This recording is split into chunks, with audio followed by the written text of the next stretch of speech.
Hello.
Hari Om.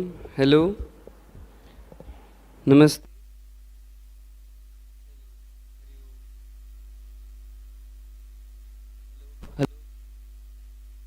Hello. Hello. Hello. Hari Om. Hello. Hello. Hello. Check check. Hello. Check. Hello. Hello. Check.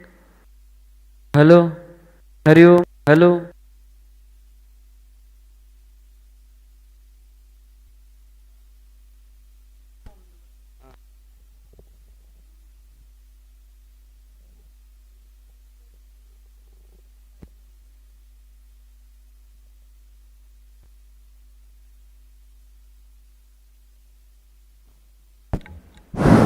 Hello.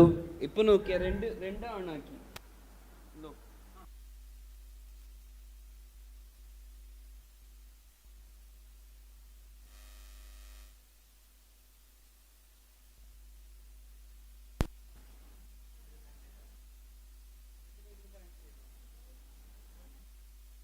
Hello. Hari Om.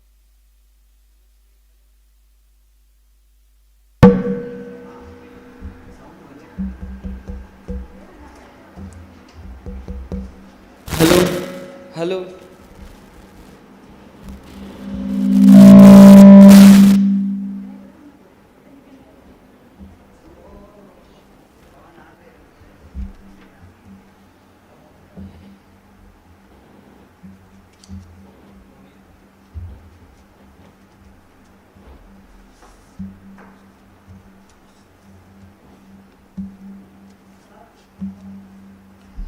Hari Om. नमस्ते. Hello. Hari Om. नमस्ते. Hello. Hari Om. Hari Om. Hari Om. नमस्ते. Hello. Hari Om. नमस्ते. Hello. Hari Om. Hari Om. Hari Om. Hello. Hari Om. नमस्ते. नमस्ते. हरि ओम. नमस्ते. हेलो. हरि ओम. हेलो. हरि ओम. नमस्ते. ऑडिबल है?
ఏం చేయాలి?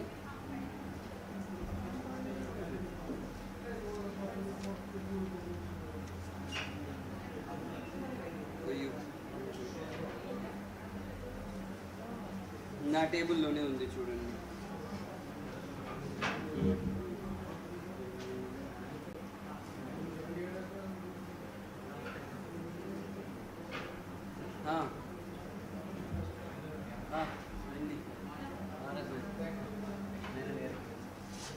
అక్కడ డిపార్ట్మెంట్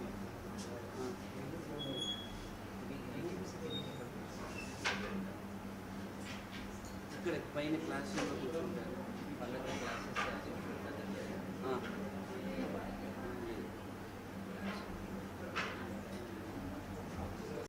హెల్త్ బాగాలేదా? Okay okay.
లేదు, ఆయన అక్కడ బిజీగా ఉన్నారు, పిలుస్తుంది. ఈయన రిజిస్టర్ గారు వచ్చేసారు.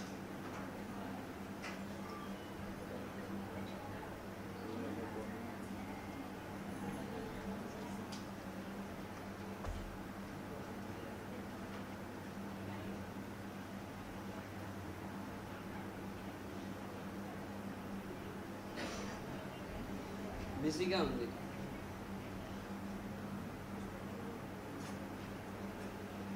अत्र आगच्छति तत्रैव तिष्ठतु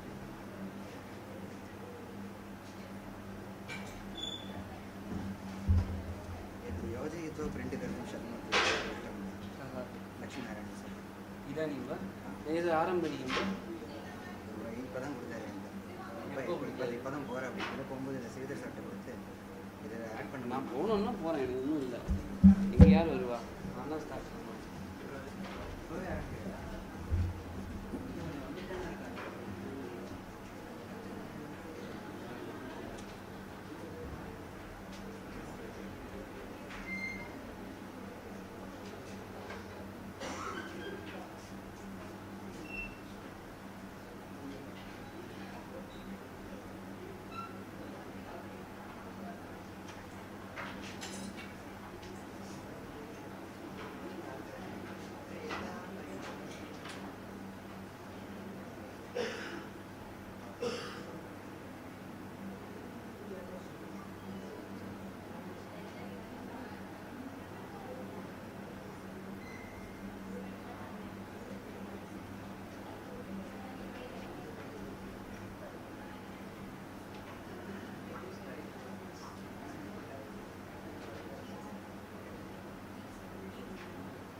ऑइल नास्ति वा?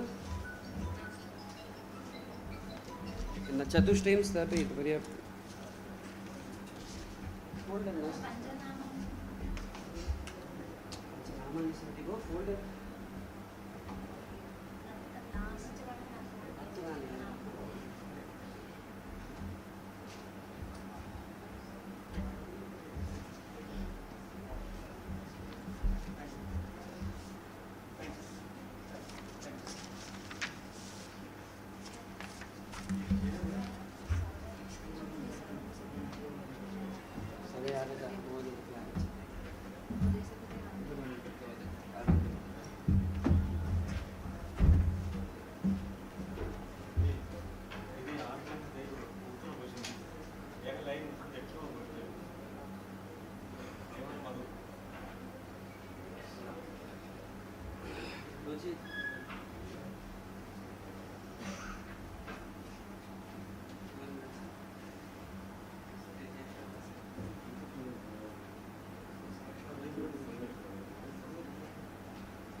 उत्तिष्ठतु।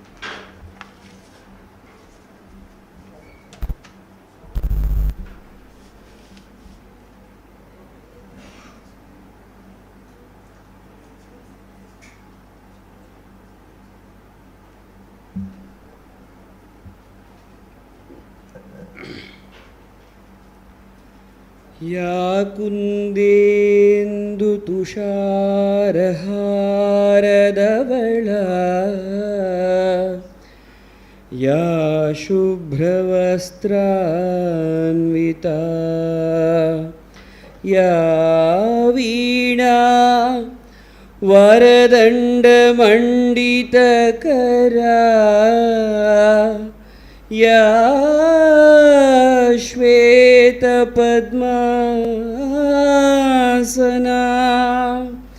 या ब्रह्माच्युत शङ्करप्रभृतिभिर्देवैः सदा पूजिता सा मां पातु सरस्वती भगवती निःशेषजाड्यापः। सुप्रभातम, सर्वेषां नमस्कारः। आज का ये अवसर है हमारे लिए अत्यंत हर्ष और गर्व का विषय है।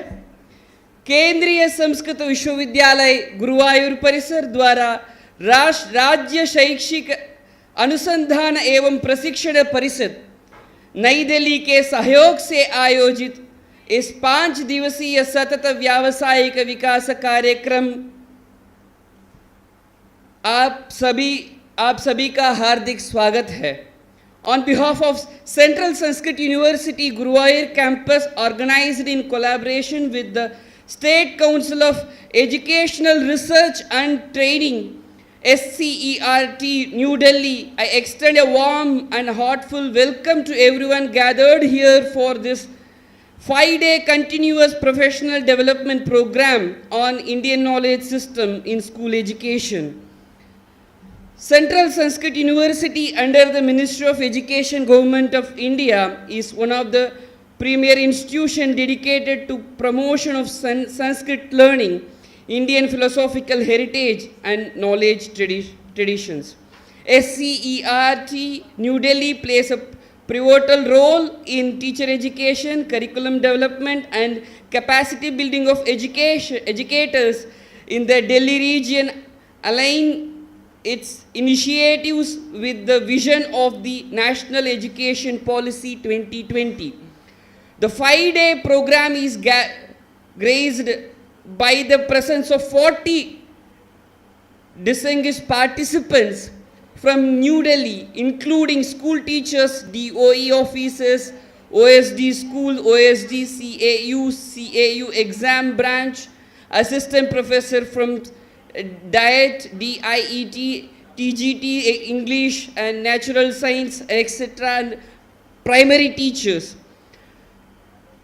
यह कार्यक्रम भारतीय ज्ञान प्रणाली के विद्यालय शिक्षा में समावेशन को समर्पित है, जो राष्ट्रीय शिक्षा नीति 2020 की भावना के अनुरूप भारत की प्राचीन शैक्षिक परंपरा को आधुनिक शिक्षा से जोड़ने का एक सशक्त प्रयास है. Once again, I extend a very warm welcome to all participant dignitaries and guest presence here. सर्वेभ्यः पुनरेकवारं स्वागतं व्याहरामि. अत्र कार्यक्रमेऽस्मिन् उद्घाटनकार्यक्रमेऽस्मिन् उद्घाटकरूपेण समागताः वर्तन्ते अस्माकं केरलकलामण्डलस्य तत्र रजिस्ट्रार् डॉक्टर पी राजेश कुमार महोदयाः, एवं तत्र न्यू दिल्ली SCERT तत्र नोडल ऑफिसर वर्तन्ते मुकेश कुमार महोदयाः, एवं DDE nursery primary branch Shri Brijesh Kumar महोदयाः, एवं विशेषरूपेण अस्माकं तत्र हेडक्वार्टर्स् तः समागताः वर्तन्ते अस्माकं IKS सेल कन्वीनर सन्ति डॉक्टर डी दयानाथ महोदयाः. सर्वान् अहं सम्प्रार्थयामि दीपप्रज्वालनेन अस्य कार्यक्रमस्य शुभारम्भं कुर्वन्तु इति. I request all dignitaries to light the lamp.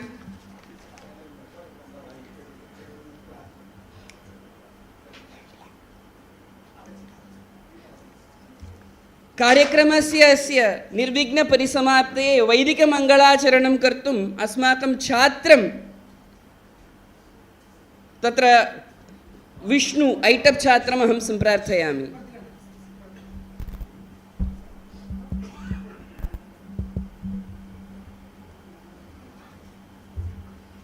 ॐ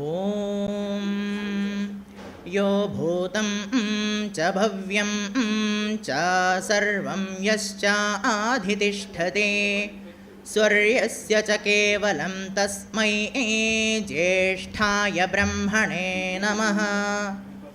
ॐ सक्तुमिव तित उना पुनन्तो यत्र धीरा मनसा वाचमक्रता अत्रा सखा यः सख्यानि जानते भद्रैषां लक्ष्मीर्निहिताधिवाची.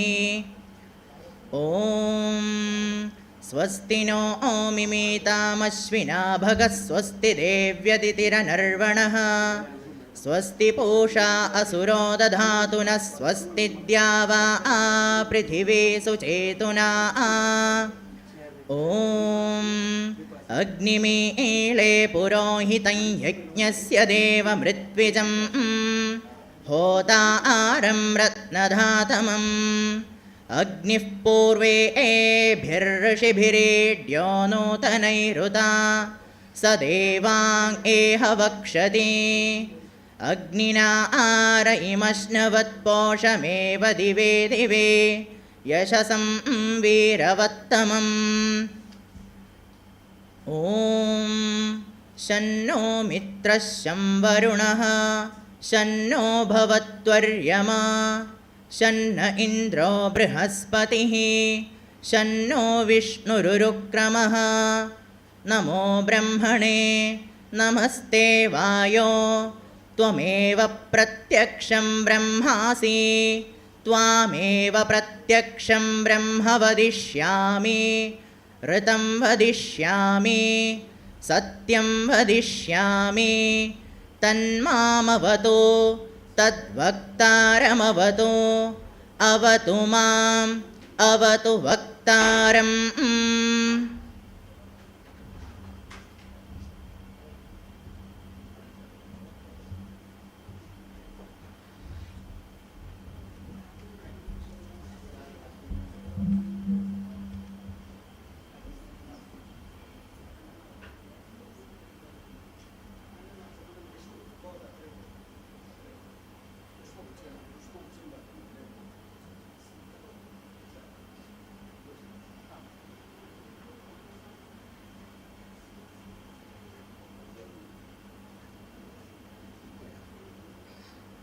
अहं सर्वान् अतिथीन् मञ्चम् अलङ्कुर्वन्तु इति अहं सम्प्रार्थयामि। सर्वे मञ्चं प्रति आगच्छन्तु। Doctor Dayanath ji, doctor Rajesh Kumar ji, professor Shaheen sir, doctor Mukesh Kumar sir, Brajesh Kumar sir and Deepa ma'am.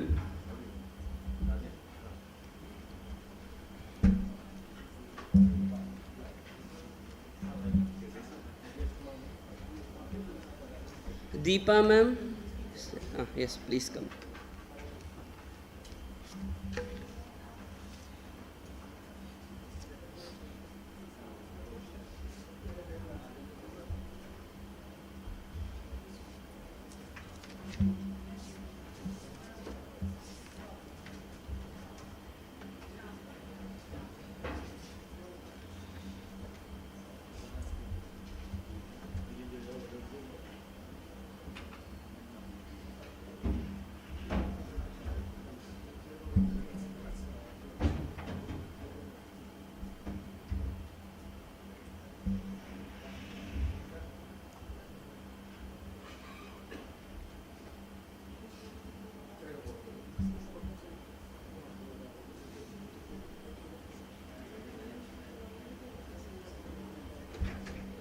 Now to extend a warm welcome, I invite Dr.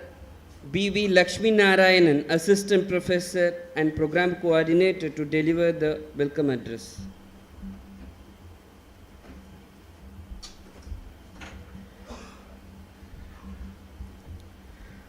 यादेवी सर्वभूतेषु बुद्धिरूपेण संस्थिता नमस्तस्यै नमस्तस्यै नमस्तस्यै नमो नमः। सर्वेभ्यः स्वागतं। पञ्चदिनात्मक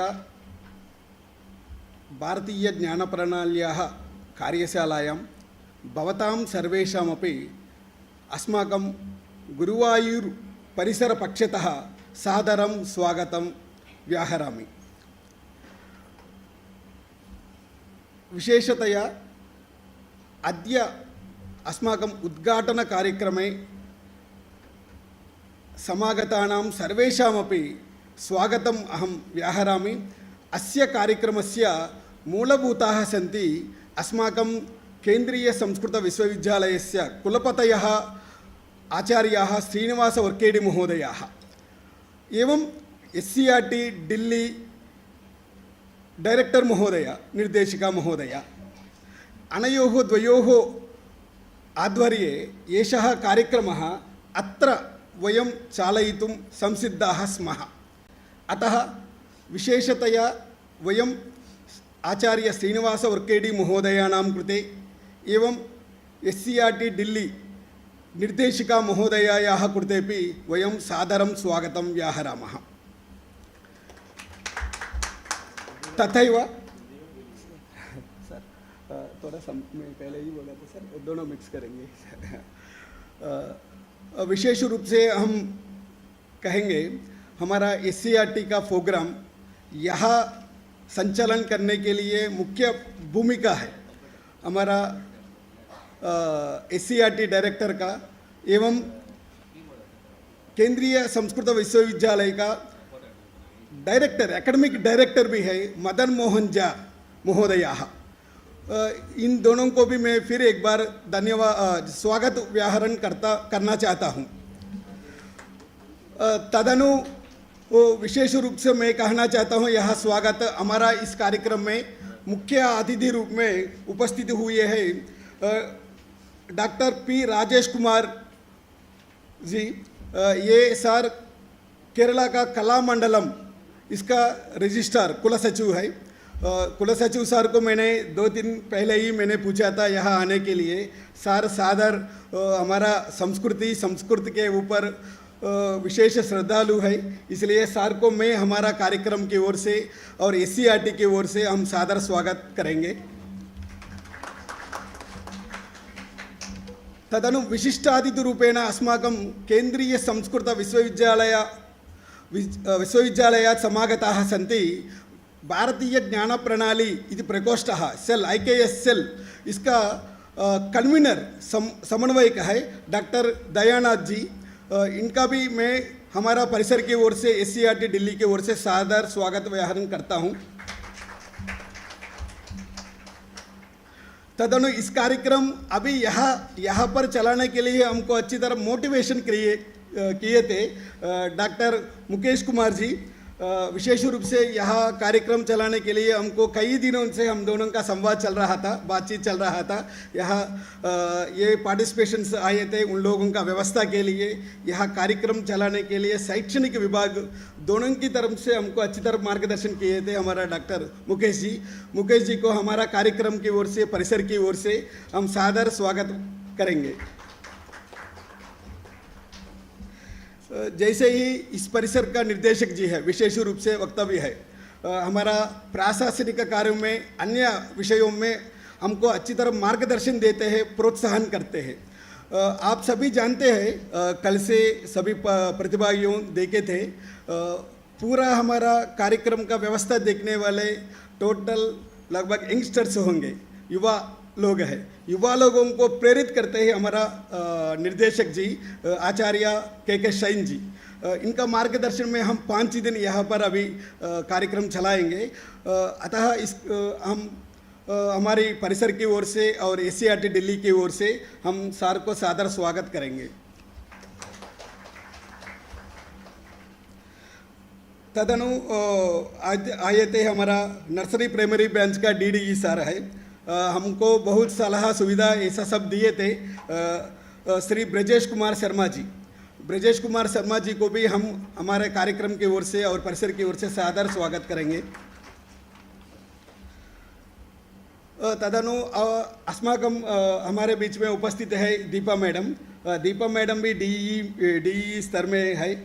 मैडम का भी हमारा कार्यक्रम में और इस पूरा इस कार्यक्रम में हमारा परिसर से और कार्यक्रम की ओर से मैडम को भी हम सादर स्वागत करेंगे।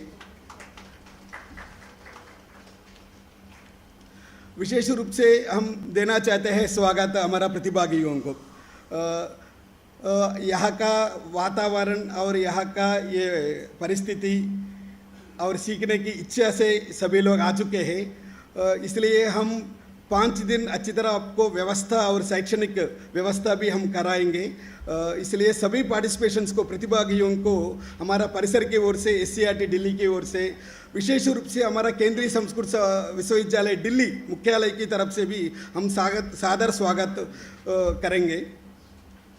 और यहाँ उपस्थित अन्य हमारा परिसर की सहभागी है, शिक्षा विभाग की अध्यापक लोग और B.Ed छात्र भी है, उन सभी को भी मैं एक तंत्र से स्वागत करते हुए मेरा वाणी को विराम देता हूँ। धन्यवाद।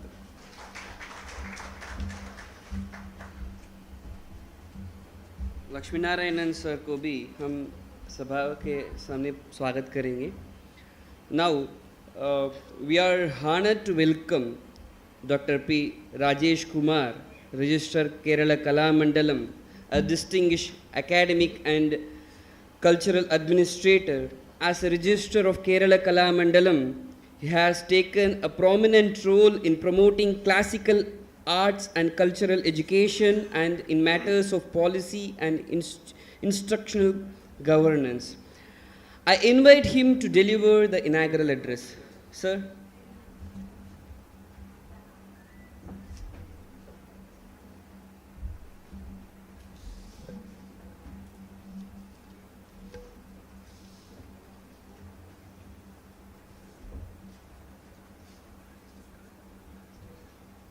Dr. Dayanath, Assistant Professor and Convener of IKSL, Central Sanskrit University, Dr. Mukesh Kumar, Dr. Bijesh Sharma ji, Sir K.K. Shine, Dr. Pani Prasad, distinguished on and off the dais. It's a volume. Shine. Volume. I'm so glad and proud to be here. The welcome address as well as the introduction, I think they have skipped that. I'm an old student of this institution, and Director Shine is my classmate. So that gives additional privilege for me. I'm representing India's one of the most premium Institute for Performing Arts, Kerala Kalamandalam. It's a 95-year-old institution in the field of performing arts. I think you people are visiting our institution, isn't it? Yeah. Okay. So we are also promoting one of the branch of the Indian knowledge system, like Sanskrit universities are doing, the rich heritage of India, the immense treasure involved in our system is imparted to the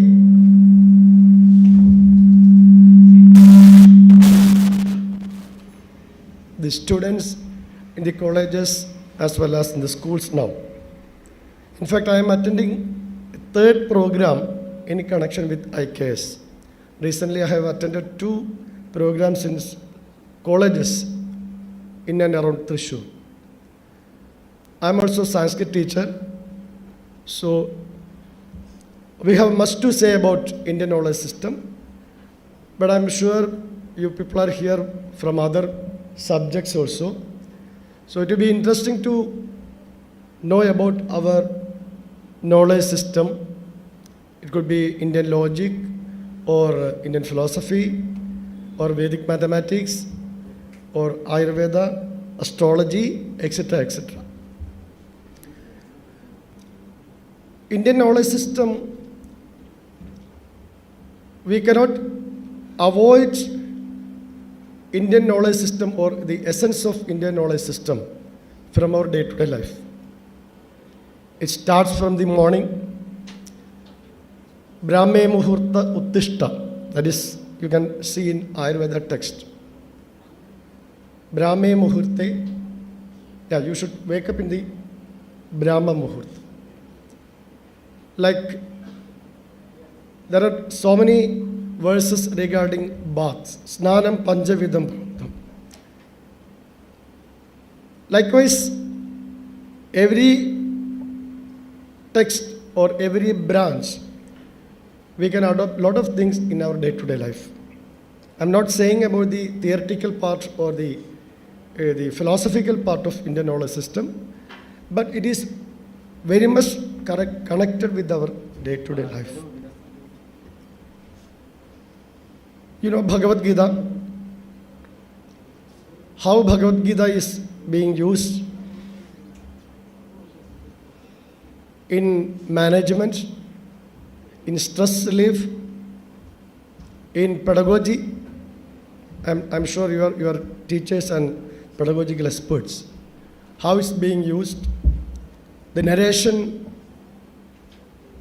which is done by Lord Krishna, the way he approaches Arjuna. So many episodes are there. I'm just saying only 1 or 2 slokas. Sidandi mama gatrani mukham cha parishusyadi vevaduscha sharire me romahasrashcha jayadi gandivam sramsade hastat tvak chaiva paridahyadi. न च शक्नोम्यवस्थातुं भ्रमतीव च मे मनः. This is what is happening when you get stressed. Sedanti mama gatrani, I am getting sweat. Mukham ja parishushyati, my face is getting burned. Vepadushta sharire me romahashasta jayati. Gandivam sramsade hasad. Gandiva, that bow is getting lost. Gandivam sramsade hasad, twakchaiva paridekhyati. Naja shaknomi avasthadim. I could not stand. I cannot stand. Brahmati vacha me manah. My mind is, yeah. So, similarly, lot of slokas can be taken from Bhagavad Gita in our day-to-day life. The last sloka, yatra yogeshwara krishno, yatra partho dhanurdharaha. Tata Srir Vijayaha Bhutihi Dhruva Nitihi Matir Mama. That is the final verse in the Bhagavad Gita. Once I came to read one of the beautiful commentary on this verse. In that commentary, the author says that Yogeshwara Krishna and Dhanurdhara Partha, they are representing Jnana Kanda and Karma Kanda. Yogeshwara Krishna is a symbol of knowledge, where Dhanurdhara Partha, an activist, Partha, Arjuna is a symbol of Karma Yoga. So if you can combine Jnana Yoga and Karma Yoga, what is the result? Tatra Srihi, there will be prosperity. Tatra Srihi, Bhutihi, progress. Dhruva Nitihi, permanent justice. So, likewise, I don't want to prolong my speech. Likewise, you can see or you can taste or you can experience any number of good teachings in Bhagavad Gita, Upanishads, Brahma Sutra, etc. So, how it can be taken out simply, or the essence, how it can be imparted to the younger generation. We all know nowadays the most biggest challenge is parenting. How to grow our kids. Am I right? I also got two kids. You cannot scold them. You cannot love them. Okay. You cannot, bite them. So, it's the biggest task as far as the parent is concerned is parenting. Normally, we teachers, we used to advise others, we used to teach others, but when we face something at home, we'll be helpless. So, there is a story actually it's a joke. One small boy was taken to Shankaracharya in Sringeri Much. The complaint from the parents was, he is not uttering any mantra. Rama, Krishna, Shiva, nothing. So, Swamiji asked, what happened? Then he said, Shah Rukh Khan. Then the boy said, Shah Rukh Khan. Pooja Batra. Any number of film actors' names this fellow knows. Then Shankaracharya concluded, boy is familiar with the words which hear from your family. That's all. So this is the situation. So this is how we should be able to take the essence of Indian knowledge system in our daily life, especially to the children or the younger generation. I'm sure you people definitely will enjoy this 5-day workshop, and you will be enriched in terms of the knowledge you are getting from here, because this is the premier institution in India which impart traditional Sanskrit knowledge. So I wish all success to this program, and with proud, I declare this program is getting inaugurated. Thank you.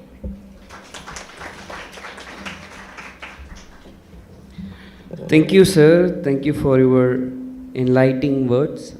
Actually, in the next fourth day, on Thursday, we are going to visit Kerala Kala Mandalam. There we will know how the Kerala art and forms and how they are teaching, what are the kalas are there, everything that we are going to,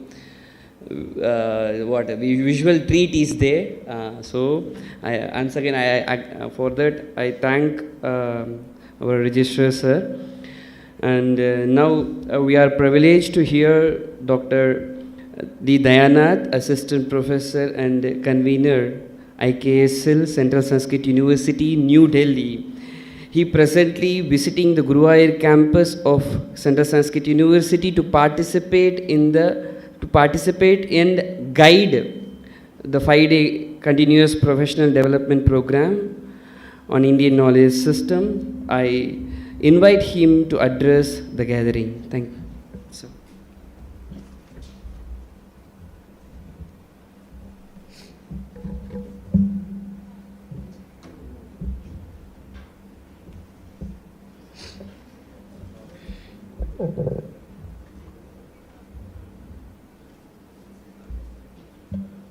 ॐ अनृतात् सत्यमुपैमि मानुषात् दैव्यमुपैमि दैवीं वाचं यच्छामि विशुद्धविज्ञानघनस्वरूपं विज्ञानविश्राणनबद्धदीक्षं दयानिधिं देहभृतां शरण्यं देवं हयग्रीवमहं प्रपद्ये। प्राचीसन्ध्या काचिदन्तर्निशायाः प्रज्ञादृष्टेरञ्जनश्रीरपूर्वा वक्त्रीवेदान् भातु मे वाजिवक्त्रा वागीशाख्या वासुदेवस्य मूर्तिः। मंचासीन सभी विद्वज्जन, केंद्रीय संस्कृत विश्वविद्यालय गुरुवायूर परिसर के एवं इस कार्यक्रम के अध्यक्षता कर रहे हैं हमारे गुरुवायूर परिसर के निदेशक प्रोफेसर के शैन महोदय, एवं मंचासीन डॉक्टर पी राजेश कुमार जी एवं डॉक्टर मुकेश कुमार जी एवं विजेश कुमार शर्मा जी, और इस कार्यक्रम को संचालन कर रहे और इस कार्यक्रम के संयोजक डॉक्टर बी लक्ष्मीनारायण जी, सभी को प्रणाम एवं अभिनंदन। केंद्रीय संस्कृत विश्वविद्यालय जो 1970 में जो स्थापित हुआ, तो उसका यह मुख्य उद्देश्य था कि भारतीय ज्ञान प्रणाली को संरक्षित रखना, भारतीय ज्ञान परंपरा के विविध आयामों को, विविध शास्त्रों को जनमानस तक पहुंचाना। ये मुख्य ध्येय इस विश्वविद्यालय का काफ़ी सालों से रहा है। और 2020 में जब केंद्रीय संस्कृत विश्वविद्यालय बना, तो इस उद्देश्य को पूरा करने में सरकार की ओर से कुछ और जो है हमें खुली स्वतंत्रता मिली, क्योंकि केंद्रीय विश्वविद्यालय होने के नाते हम अपना पंख और ज़्यादा फैला सकते थे।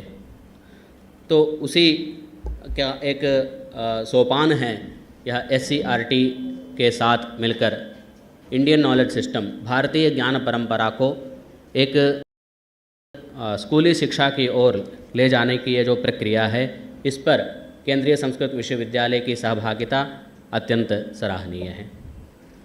तो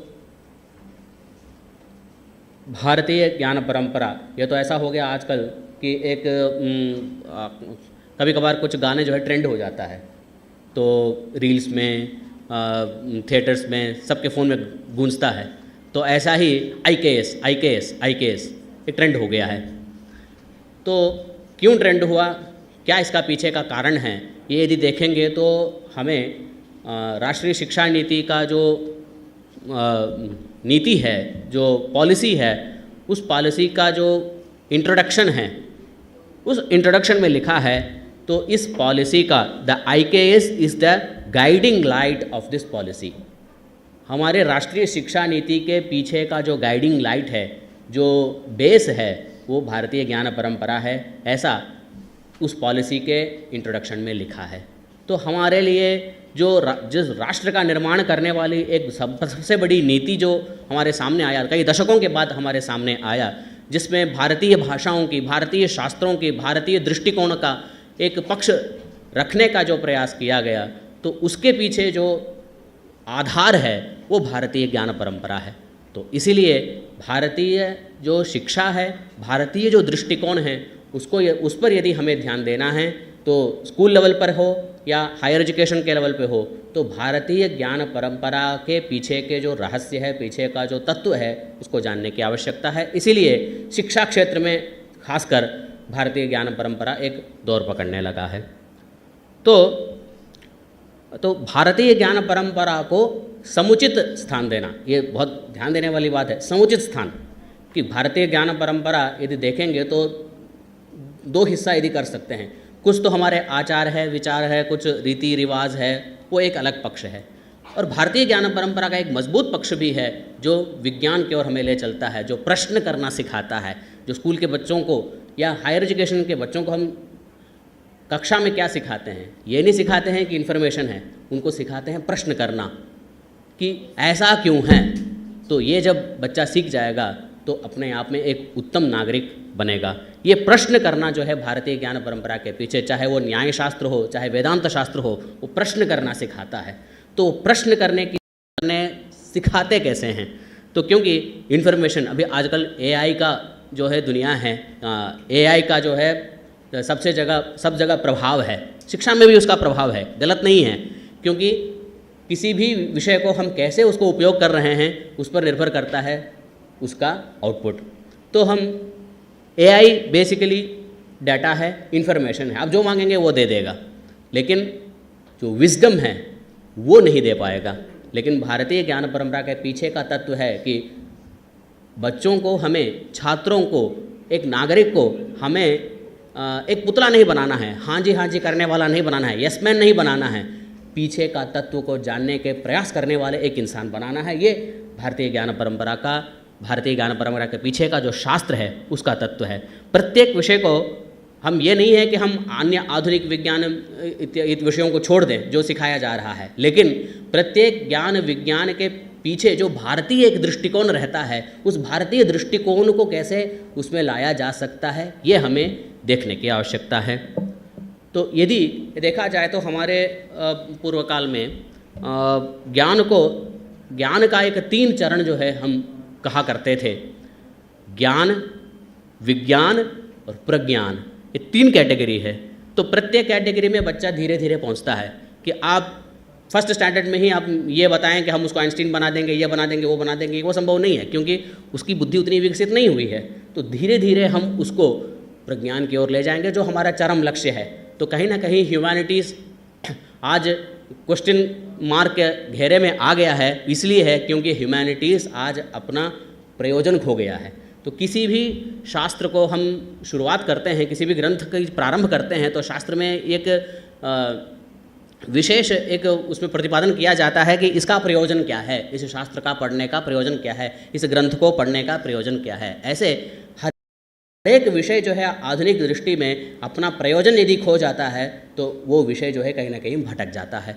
तो इतना आगे जाने के बाद भी IITs, IIMs इत्यादि कई सारे क्षेत्र, आज ही कुछ साल पहले ही सुप्रीम कोर्ट ने एक जजमेंट दिया कि IITs इत्यादि में जो सुसाइडल जो टेंडेंसी है वो बढ़ रहा है। क्यों बढ़ रहा है? इसके लिए सुप्रीम कोर्ट ने एक कमेटी बनाई, जिस कमेटी को सारे विश्वविद्यालय में, सरकारी संस्थाओं में भेजा गया कि इसके पीछे का कारण जानो। तो वो इसीलिए है क्योंकि विज्ञान के पीछे इतना भागते भागते कहीं ना कहीं हम अपने प्रयोजन को खो रहे हैं। तो प्रयोजनहीन विद्या जो है अपने आप में कुछ फलदायक नहीं होगा। इसी प्रकार के जो है हम विवशता में पड़े रहेंगे, सुसाइडल टेंडेंसी होगी, निराशा होगी। तो निराशा के कटघरे में यदि आएंगे तो धीरे धीरे हम अपने प्रयोजन को खोने लग जाएंगे, प्रयोजन को खोते खोते हम अपने जीवन भी खोने लग जाएंगे। तो यही इसके पीछे का, तो सुप्रीम कोर्ट ने भी यही बताया कि इतना पीछे कैंपस इंटरव्यू, ये इंटरव्यू, वो इंटरव्यू, SAT स्कोर्स, वो स्कोर्स, ये स्कोर्स, इतना पीछे भागने लग गए तो कहीं ना कहीं बच्चा जो है अपना प्रयोजन खो रहा है। तो इसीलिए ज्ञान जो है 3 पीढ़ियों में हमने बांटा, ज्ञान, विज्ञान और प्रज्ञान। तो संज्ञानम, विज्ञानम, प्रज्ञानम, जानत भी जानत, संकल्पमानम, प्रकल्पमानम, उपकल्पमानम, उपक्लिप्तम, क्लिप्तम। वेद कहता है ज्ञान जो है आप इन्फॉर्मेशन दीजिए, बच्चों को इन्फॉर्मेशन आवश्यक है, इन्फॉर्मेशन के बिना वो आगे बढ़ नहीं सकेंगे। कि AI यदि हमको कुछ दे रहा है, उसके पास इन्फॉर्मेशन है, दुनिया भर का इन्फॉर्मेशन है उसके पास, आप कुछ भी पूछेंगे तो तुरंत बता देगा। सुप्रीम कोर्ट में क्या फैसला दिया, तो उतना पूरा जो है हमारे सामने रख देगा। हम इतना खोज नहीं पाएंगे, लेकिन वो 1 सेकंड में दे सकता है। क्या है? क्योंकि इन्फॉर्मेशन है कि प्रज्ञान की ओर बढ़ने का पहला चरण है ज्ञान, अर्थात इन्फॉर्मेशन। उस बच्चे को ज्ञान देना, इन्फॉर्मेशन देना थोड़ा, और उसको नॉलेज देना, और उसके बाद आता है विज्ञान। क्या है? प्राप्त जो इन्फॉर्मेशन है, जो नॉलेज है, उसको एप्लीकेशन कैसे करें, मतलब एप्लीकेबल जो नॉलेज है, हमने जो प्राप्त किया है ज्ञान, उसको एप्लीकेशन कहाँ करना है। और हमारी जो कहीं ना कहीं आज की शिक्षा व्यवस्था ज्ञान और विज्ञान में रह गया और प्रज्ञान तक पहुंचा ही नहीं। तो प्रज्ञान वह चरम जो सीमा है वहाँ पहुंचता है, जिसको हम मोक्ष कहते हैं, या फिर हम अंग्रेजी में ही यदि कहना है तो विजडम। तो वहाँ जो पारमार्थिक तत्व तक पहुँचने की जो पीढ़ी है वो कहीं ना कहीं रुक गया है। तो इसीलिए भारतीय ज्ञान परंपरा को पुनः इस शिक्षा की व्यवस्था में हमें अवश्य लाना होगा, ये एक परम प्रयास है। तो इसीलिए इस प्रयोजन सहित एक विद्या हो, भारतीय की विद्या हो, भारत का दृष्टिकोण हो, भारतीय प्रत्येक नागरिक का दृष्टिकोण हो। तो इसीलिए ये भारतीय ज्ञान परंपरा को इतना जो है आगे बढ़ाया गया।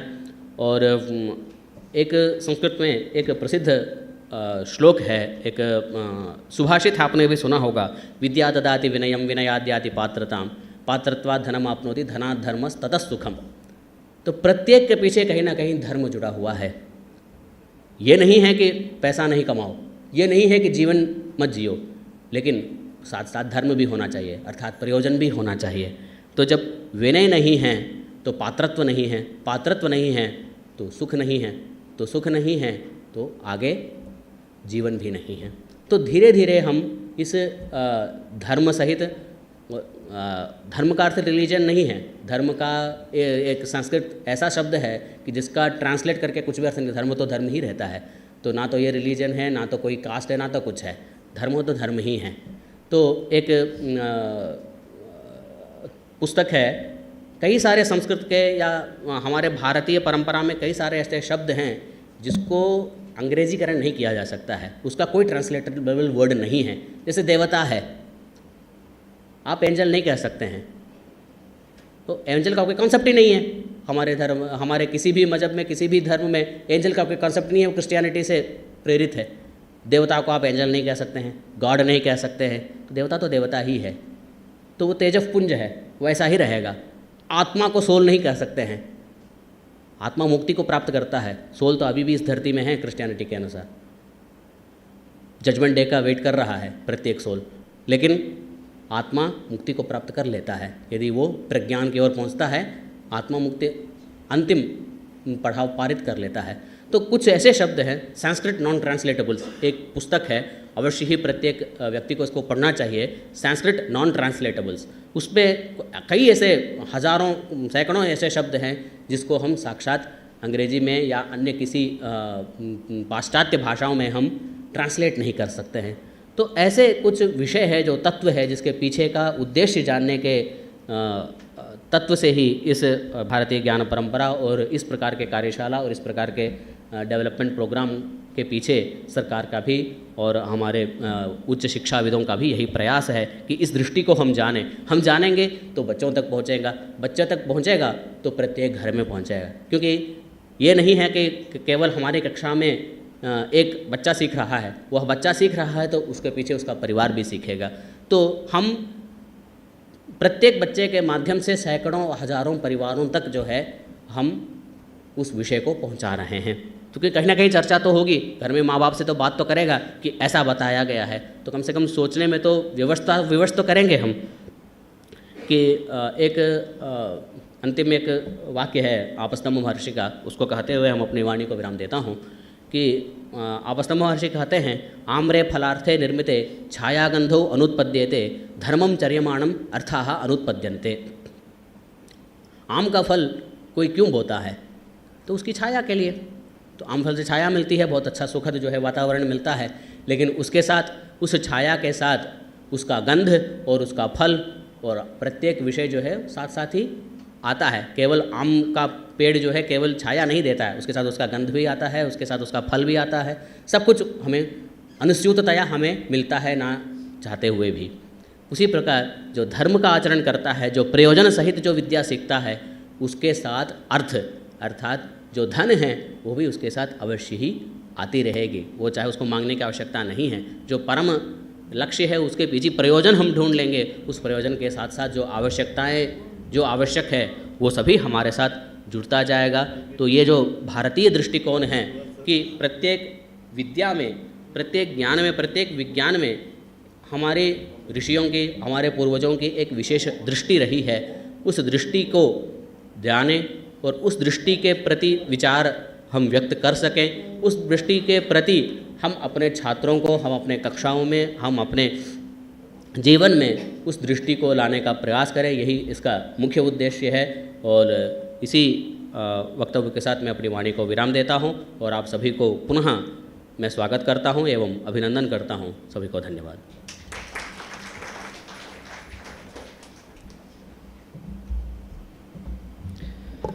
धन्यवाद सर आपका महत्वपूर्ण विचार के लिए। We are delighted to have Dr. Muhesh Mar, Assistant Professor, Nodal Officer, Exposure Visit, SCERT, New Delhi. I invite sir to deliver his felicitation address.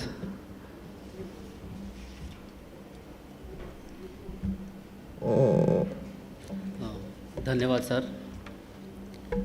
सबसे पहले रेस्पेक्टेड डायरेक्टर सर, के science sir from central Sanskrit university and doctor P Rajesh Kumar, registrar Kerala, doctor D Dayanand, assistant professor and convener IKS cell, central Sanskrit university Delhi. पहले भी हमारी भेंट हो चुकी है सर के साथ में IKS को लेके। और इसके अलावा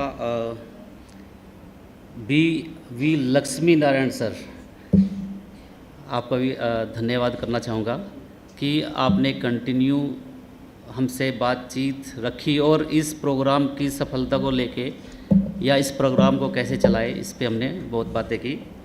और मास्टर सेरेमनी डॉक्टर श्रीधर राजन, आपके सहयोगी।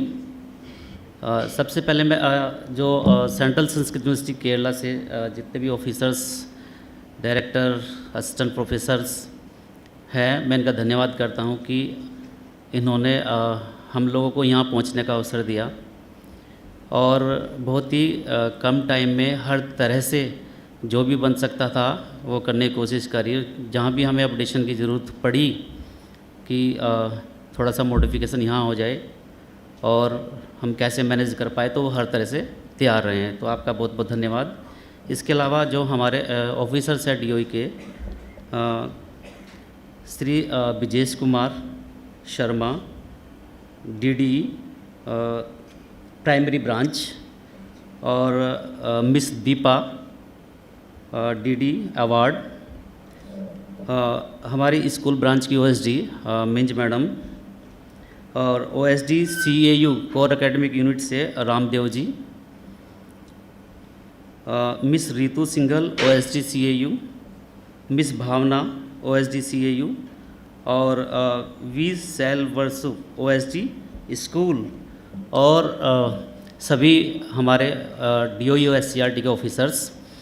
मैं अपने ऑफिसर्स का भी धन्यवाद करना चाहूँगा कि जब हमने इस प्रोग्राम के बारे में सोचा तो इसमें मुख्य रूप से हमारे ऑफिसर्स ने हमें बहुत सपोर्ट किया, हमें गाइडेंस दिया और हर संभव प्रयास किया, जो भी हमें मदद चाहिए थी वो हमें दी। और आज उन्हीं का ये मार्गदर्शन है कि हम लोग सब यहाँ उपस्थित हैं और आज इस IKS को जानने के लिए हम लोग यहाँ इकट्ठे हैं। तो आप सभी ऑफिसर्स का बहुत बहुत धन्यवाद करना चाहूँगा कि आपने हमें उस सपोर्ट के माध्यम से यहाँ तक पहुँचाया। IKS की बात करें तो सबसे पहले तो IKS को जानना और समझना बहुत ज़रूरी भी हो जाता है, क्योंकि ये हमारी भारतीय संस्कृति से जुड़ी हुई है। बिना अपनी संस्कृति को जाने समझे चाहे हम कितना भी ज्ञान प्राप्त कर ले, लेकिन वो अधूरा सा हो जाता है उनके बिना। ऐसा नहीं है कि जानते नहीं हैं, लेकिन और बेटर ढंग से जानने के प्रयास किए जाए तो आने वाले टाइम में जो एक उद्देश्य NEP 2020 ने निर्धारित किया है IKS को लेके, शायद वो पूरा हो पाए। तो IKS इंडियन नॉलेज सिस्टम, भारतीय ज्ञान परंपरा, मैं कहूँगा कि केवल जानने और समझने की ही चीज़ नहीं है। अगर इसके गहराई में जाए तो इसके द्वारा हम भारतीय ज्ञान परंपरा की आत्मा को कैसे आत्मसात करें, ये समझना बहुत ज़रूरी हो जाता है। तो मुझे लगता है कि जो हमारे यहाँ हजारों सालों से, मैं ये कहूँगा कि विदेश में भी यूनान काल से सुकरात, प्लेटो, अरस्तु के टाइम पे हमें थोड़ा सा दर्शन दिखाई देता है, लेकिन हमारा जो ज्ञान परंपरा सिस्टम है वो सभी बहुत पुराना है। तो उसे जानना, समझना, फिर से तरोताज़ा करना, और जो उसमें ऐसे आइडिया, जो विचार उसमें मिलते हैं, जो हम यहाँ समझने की कोशिश करने आए हैं, तो अगर हम उसको बेटर ढंग से समझ पाएँ तो मेरे ख्याल से काफ़ी जो कोशिश करने की बात होती है कि अपनी पर्सनैलिटी को फिर से उसी प्राचीन पद्धति के अकॉर्डिंग नई पद्धति में ले आना, डेवलप करना, तो ये हम लोग इस पे मतलब समझने की कोशिश करेंगे, इसको जानने की कोशिश करेंगे। सेंट्रल संस्कृत यूनिवर्सिटी में बहुत सारे विद्वानों से मैं मिला हूँ, क्योंकि इस प्रोग्राम को लेके काफ़ी दिनों से हम आपस में बातचीत करके, चर्चा करके इस प्रोग्राम को सेटअप करने की कोशिश करते रहे हैं, जो आज ये हमें लगता है कि आज सफल हुआ हमारा ये सपना कि हम यहाँ सब आए हैं। तो दिल्ली में जो ब्रांचेस हैं, हेडक्वार्टर है सेंट्रल संस्कृत यूनिवर्सिटी का, वहाँ भी काफ़ी जो प्रोफेसर्स और एडमिनिस्ट्रेटर्स जिनसे हमारी बातचीत हुई, तो उन्होंने भी हमारी काफ़ी इस बारे में मदद करी कि किस तरह से हम स्कूल सिस्टम में IKS को लागू कर सकते हैं। बस मैं इतना ही कहूँगा कि हमें उम्मीद है कि इस पहले बैच में जो हम सीख के जाएंगे, जो हम अनुभव करके जाएंगे, हम ये उम्मीद करते हैं कि इसके बाद भी हमारे DOE और SCERT के ऑफिसर्स कंटिन्यू इस ज्ञान परंपरा से, इस ज्ञान प्रणाली से जुड़ने के लिए आएंगे, ऐसा मैं उम्मीद करता हूँ। धन्यवाद।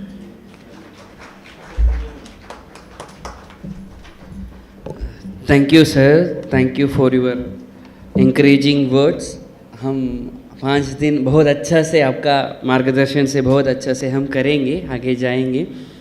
Now I invite Shri Brajesh Kumar Sharma sir, Deputy Director of Education, Nursery Primary Branch, Directorate of Education, New Delhi, to share his felicitation message. Sir.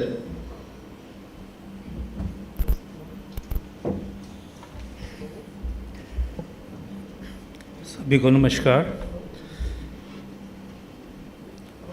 मंचस्थ सभी विद्वत्गण, Shri BV Lakshmi Narayan, assistant professor and program coordinator, doctor P Rajesh Kumar, registrar, Kerala Kalamandalam, Vallathol Nagar, doctor D Dayanath, assistant professor, convener, IKSL, central Sanskrit university, new Delhi, doctor Mukesh Kumar, assistant professor, nodal officer, exposure visit, SCERT, new Delhi, professor KK Shine, director, central Sanskrit university, Guruvayur campus, doctor V Pani Prasad, assistant professor and program committee, and my colleagues, officers from DOE and my team from Nursery Primary Branch and the entire team from Directorate of Education, all the pillars of Directorate of Education. I welcome all of you in this first session of this wonderful initiative of our leaders,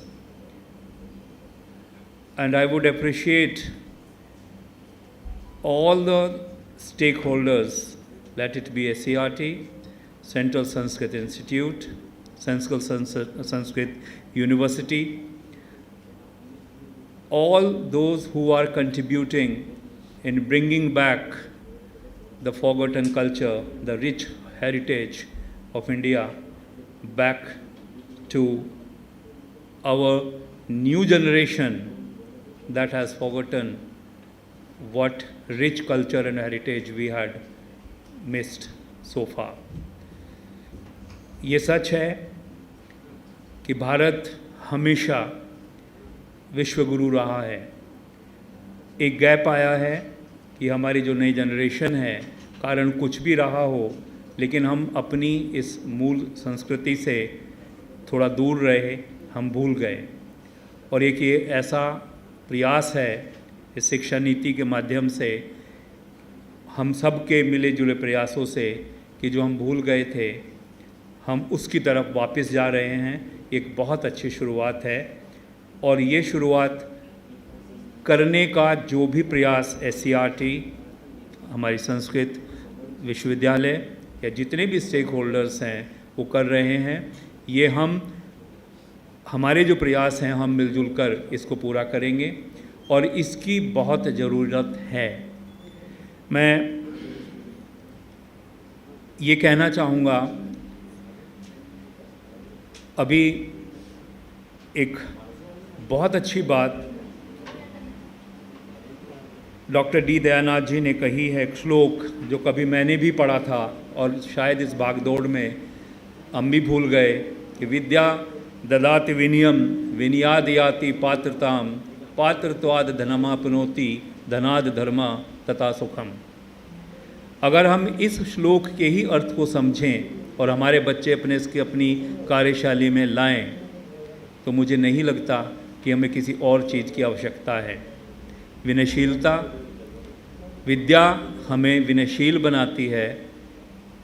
विद्या ददाति विनयम यानी विनयाद याति पात्रताम, वो हमें फिर पात्र बनाती है और पात्रता से हमें सब कुछ मिलता है, धन भी मिलता है, सुख भी मिलता है। और जो हम एक इंग्लिश में लोगों को बोलते हैं कि if you deserve you don't have to desire, तो शायद वो इसी बात के साथ जुड़ा हुआ है।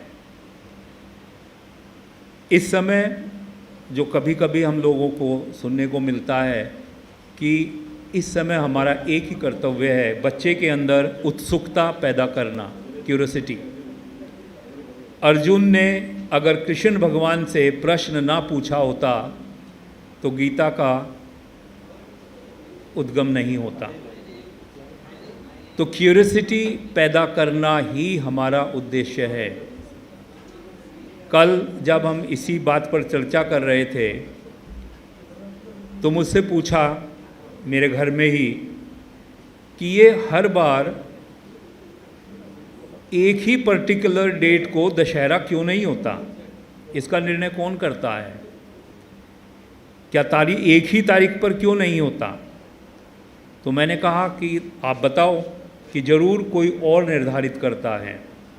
तो जब मैंने कहा कि नहीं, ये हमारे ग्रह तय करते हैं, तो उस बच्चे के अंदर उत्सुकता हुई कि ये कैसे होता है। तो इसका जवाब मैं नहीं दे पाया क्योंकि मैं उससे बहुत दूर था। लेकिन जब हमारा ये इंडियन नॉलेज सिस्टम हमारी क्लास में हमारे टीचर के माध्यम से, हमारे करिकुलम के माध्यम से उस बच्चे को ये बताएगा कि ये ग्रह की दशा होती है, ये स्थिरता होती है, ये उनके प्लेस होते हैं और उसके आधार पर ये निर्धारित होता है, इसलिए हर वर्ष ये होता है।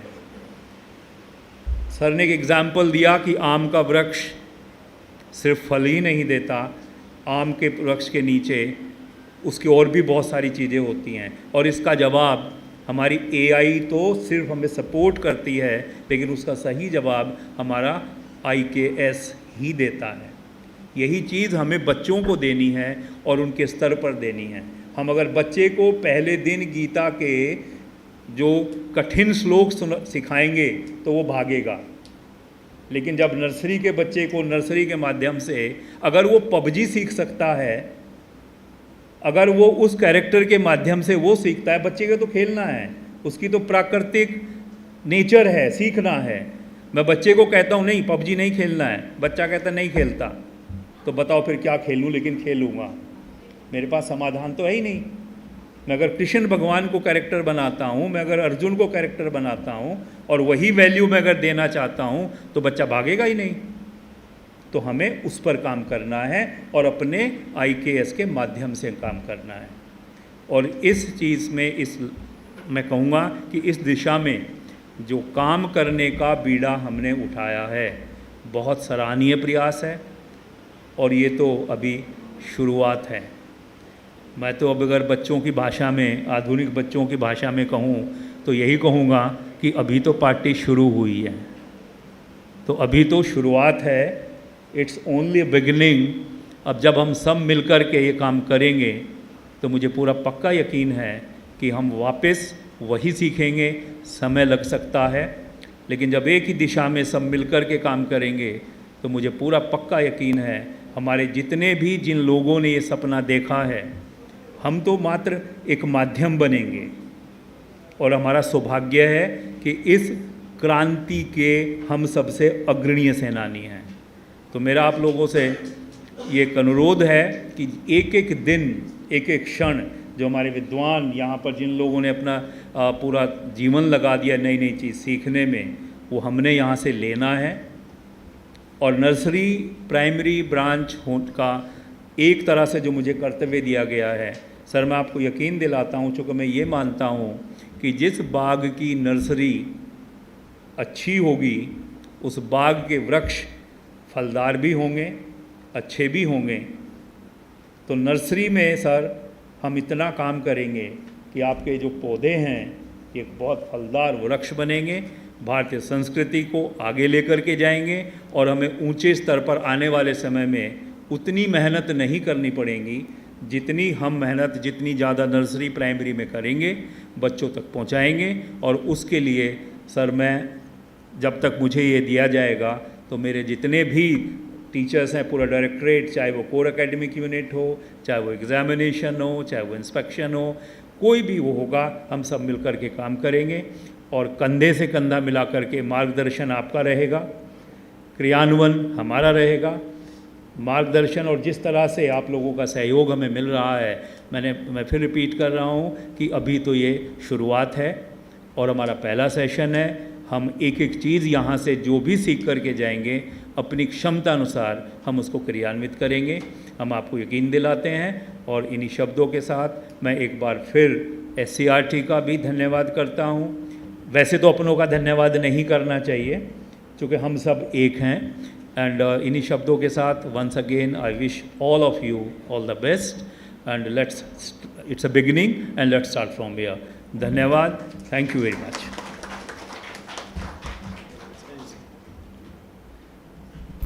धन्यवाद सर, धन्यवाद आपका प्रोत्साहन पूर्वक शब्दों के लिए। Now I request our director professor K Shine sir to honour our chief guest doctor P. Rajesh Kumar sir, registrar Kalamandalam. So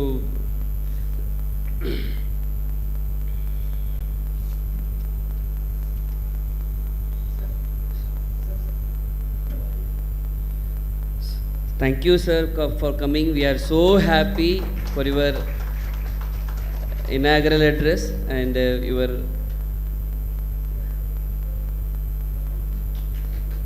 thank you sir, thank you sir.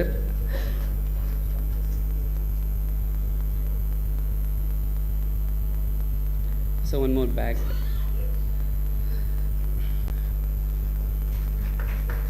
I also request Professor K. Shain sir to honor our Dr. Dayanath ji, Assistant Professor and Convener of IKS cell. He is who's come from our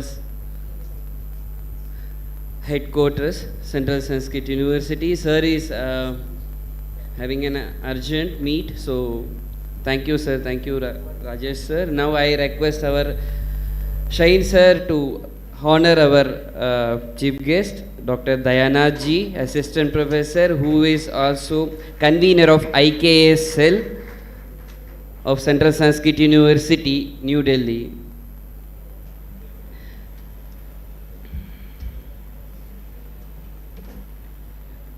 Thank you, sir. Thank you so much. Now, I request I invite Ms. Deepa Singh, DDE Award NGO, Inspection DEO Delhi, to share her felicitation message.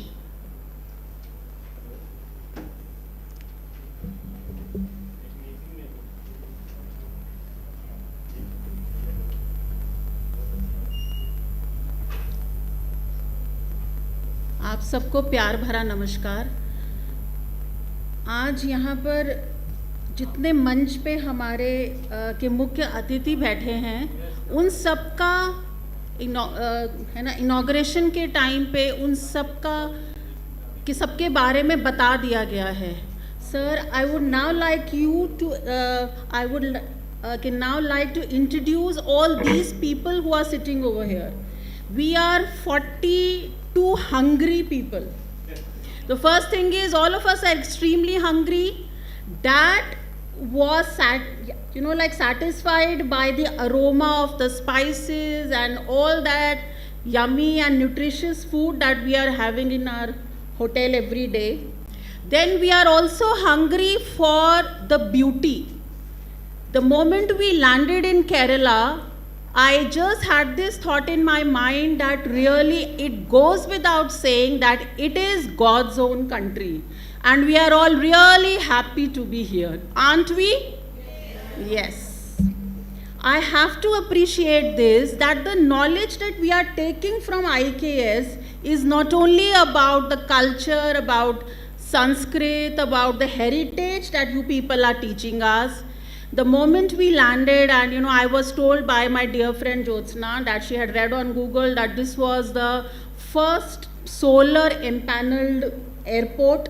That is something that the sustainable living that you are teaching us, we really appreciate, and we are thankful to you for being the path breakers in that front. So that is also something that we have taken from here. Then another thing that we are obviously hungry for is knowledge. And for that we have come over here, and I am sure, we are representing, like my colleague over here, Mr. Sharma, he just said that we are the Agrani Senani hai hum, hai na? We are the first ones, we are the front benchers, we are not the back benchers. So in these 5 days that we are over here with you, I am sure that my teachers who are over here, and as well as the officers of DOE who have come here, and we are good learners, we are going to take away very, very brilliant things from you all. This is going to be something that is going to enhance our pre-existing knowledge.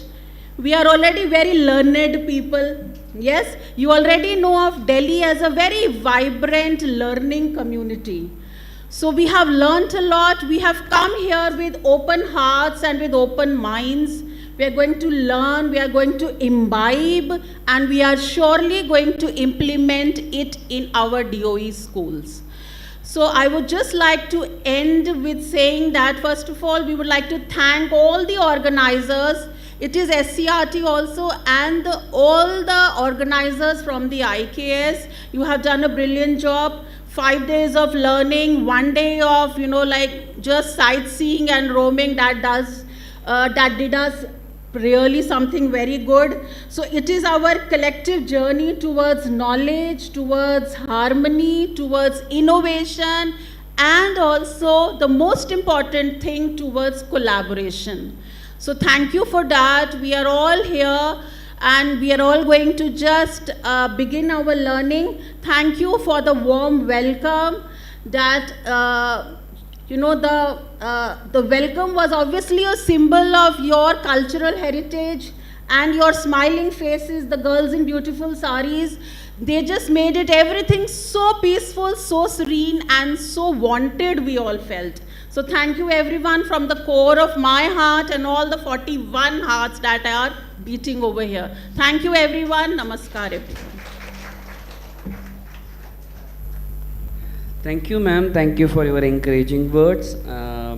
നിങ്ങൾ എല്ലാവരും കേരളത്തിന് സ്വാഗതം ചെയ്യുന്നു. ഞാൻ മലയാളത്തിൽ ഇതുവരെ പറഞ്ഞിട്ടില്ല. I missed one language, Malayalam. All of you, you will get a wonderful 5 day here.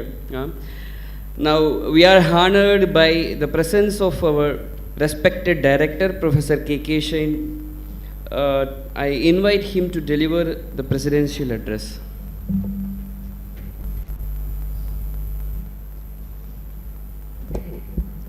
श्रीयकांताय कल्याणंध्येन्द्यर्थनम Shri Venkat निवासाय श्रीनिवासाय मंगल।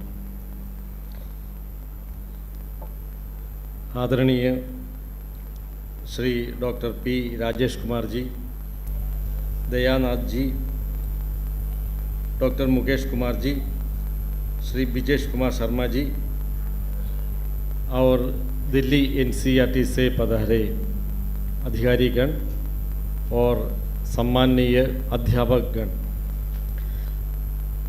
सबसे पहले आप सबको छठ पूजा के शुभकामनाएं। छठ पूजा के दिन में आपको इधर बुलाया, अच्छा नहीं लग रहे। दूसरी बात, आपको केरल में जो भगवान शंकराचार्य जी के जन्म स्थान है, गॉड्स ओन कंट्री बोलते हैं, केरल में आप सबको स्वागत है। और हम इधर आने वाले 5 दिन भारतीय ज्ञान परंपरा के बारे में कुछ सुनेंगे, सीखेंगे ये नहीं बोल सकते, क्योंकि भारतीय ज्ञान परंपरा एक महासमुद्र जैसे है। उसके ऊपर और आपके जो NEP 2020 है उसका और ज्ञान परंपरा के जो विषय है उसके बारे में कुछ concept, you will get some concept about IKS। इतना ही हम 5 दिन में कर सकते, क्योंकि भारतीय ज्ञान परंपरा में किसी भी एक ज्ञान को हम लेंगे तो पूरा जन्म भी उसके लिए काफ़ी नहीं है, तो फिर कैसे हम पूरे पढ़ेंगे, ये मुश्किल काम है।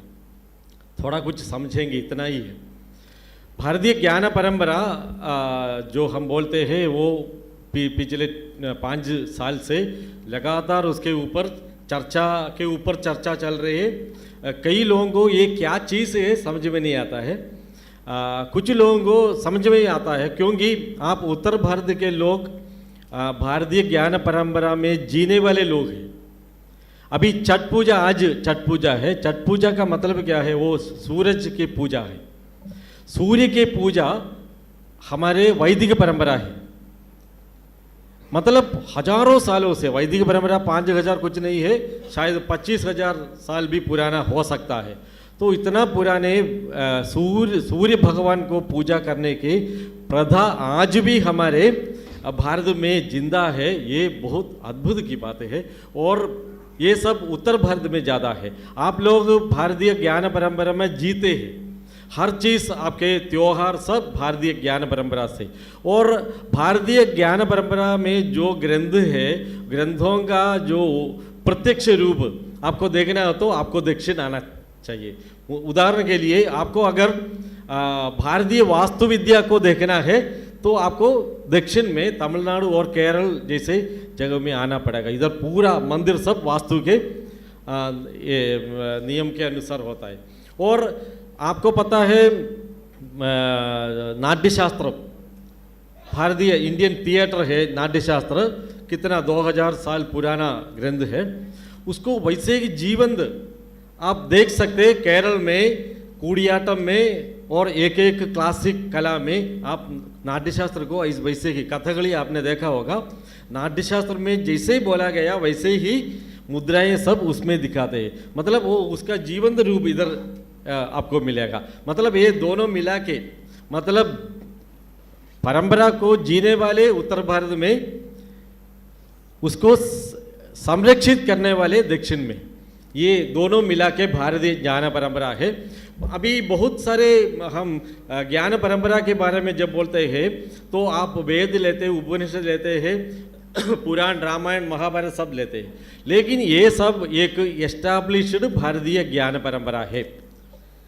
अनएस्टैब्लिश्ड ज्ञान परंपरा एक साइड में वैसे ही एक समुद्र जैसे है, वो है भारतीय विज्ञान परंपरा। भारत के जो साइंस एक है, हमने कुछ 200 साल पहले छोड़ दिया था, वो अभी ग्रंथों में है अभी भी। अभी एक आप में मैथमेटिक्स के टीचर होंगे और केमिस्ट्री फिजिक्स का टीचर्स भी आप होंगे। भारतीय गणित, आप गणित में आपने पीजी किया है या पीएचडी की है, आप टीचर है, और भारतीय गणित के बारे में पूछेंगे तो शायद आप कुछ नहीं जानते। हमारे पूरे दुनिया को भारतीय गणित ही उधर से शुरू हो गया, प्रचार हो गया, ये किसी को पता नहीं। हमने ही पूरा गणित बनाया, संख्या से लेके शून्य ही नहीं है, सब कुछ हमारा ही है।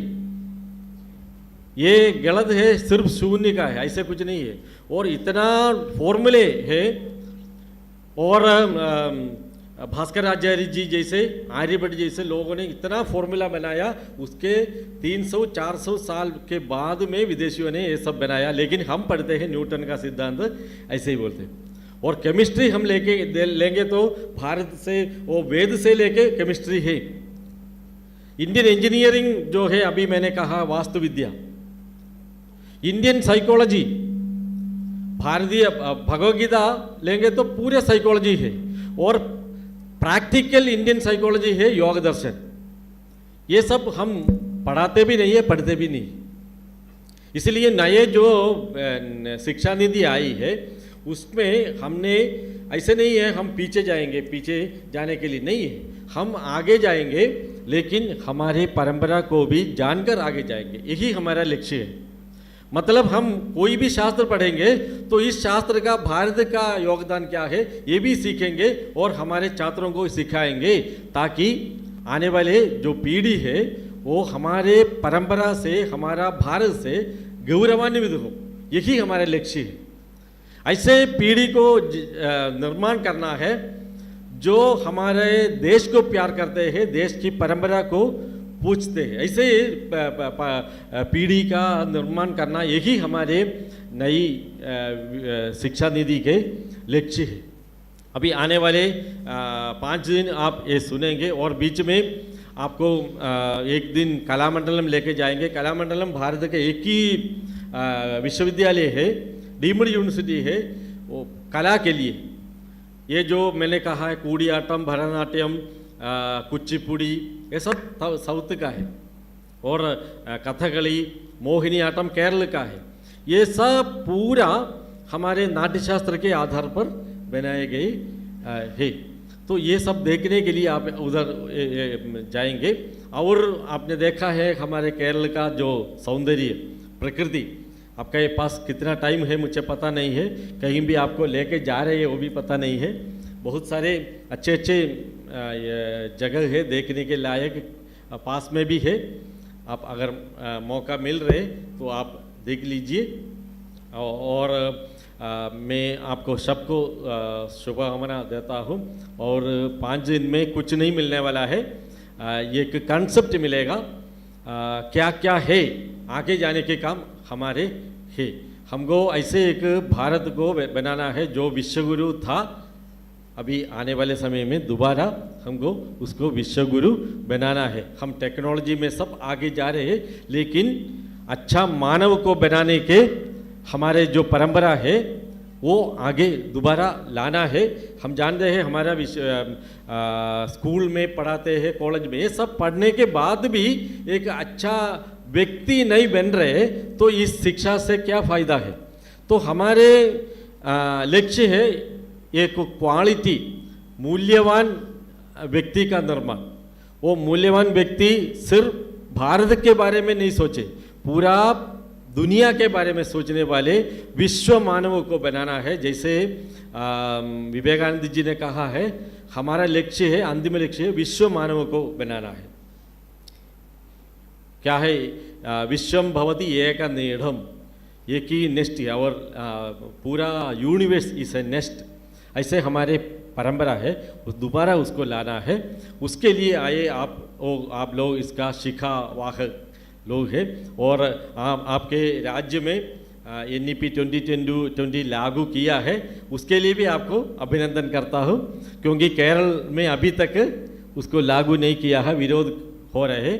उसका परिणाम क्या है, स्कूल से जो बच्चे निकलता है उसका कोई क्वालिटी नहीं है, ज्ञान में भी क्वालिटी नहीं है, व्यवहार में भी क्वालिटी नहीं है। ऐसे बहुत सारी समस्या हो रही है। आप लोग सोचेंगे केरल तो 100% साक्षर है, कुछ भी नहीं है, अंदर जाएंगे तो ही पता चलता है।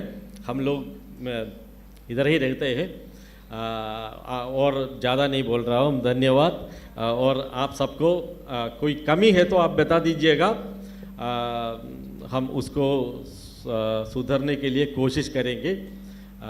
केरल में 5 दिन आपके लिए हमेशा स्मृति में रहेंगे, ऐसे मैं कामना करता हूँ। धन्यवाद, सबको प्रणाम। जय दु भारतम, जय Hind. Thank you, sir. Thank you for your visionary guidance. Now, I request Dr. Paniprasad, sir, to propose the vote of thanks.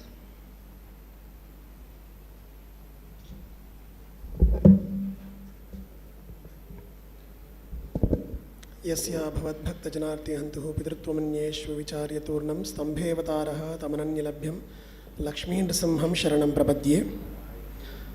Respected Chief Guest, esteemed dignitaries, dear participants, brothers and sisters, very good morning to one and all.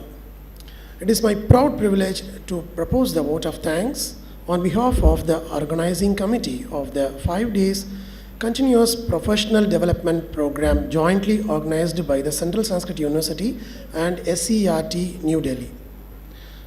First and foremost, we are deeply grateful to our revered Honorable Vice Chancellor of CSU, Professor Srinivasa Varakhedi sir, who is always thinking about our welfare and happiness. We are equally thankful to our Professor KK Shine, Director CSU Guruvayooor Campus, for his continuous encouragement, academic leadership, and for guiding every initiative of this campus towards holistic growth. Our heartfelt thanks to Dr. P. Rajesh Kumar, Registrar of Kerala Kalamandalam, for joining us today and sharing his valuable insights connecting art, culture, and pedagogy. We express our deep gratitude to Dr. Dayanath sir, IKS Convener CSU, for his invaluable contribution in integrity Indic knowledge system with modern educational practice. A sincere note of appreciation to Dr. Mukesh Kumar sir, Assistant Professor, SCERT New Delhi. Very thankful, sir.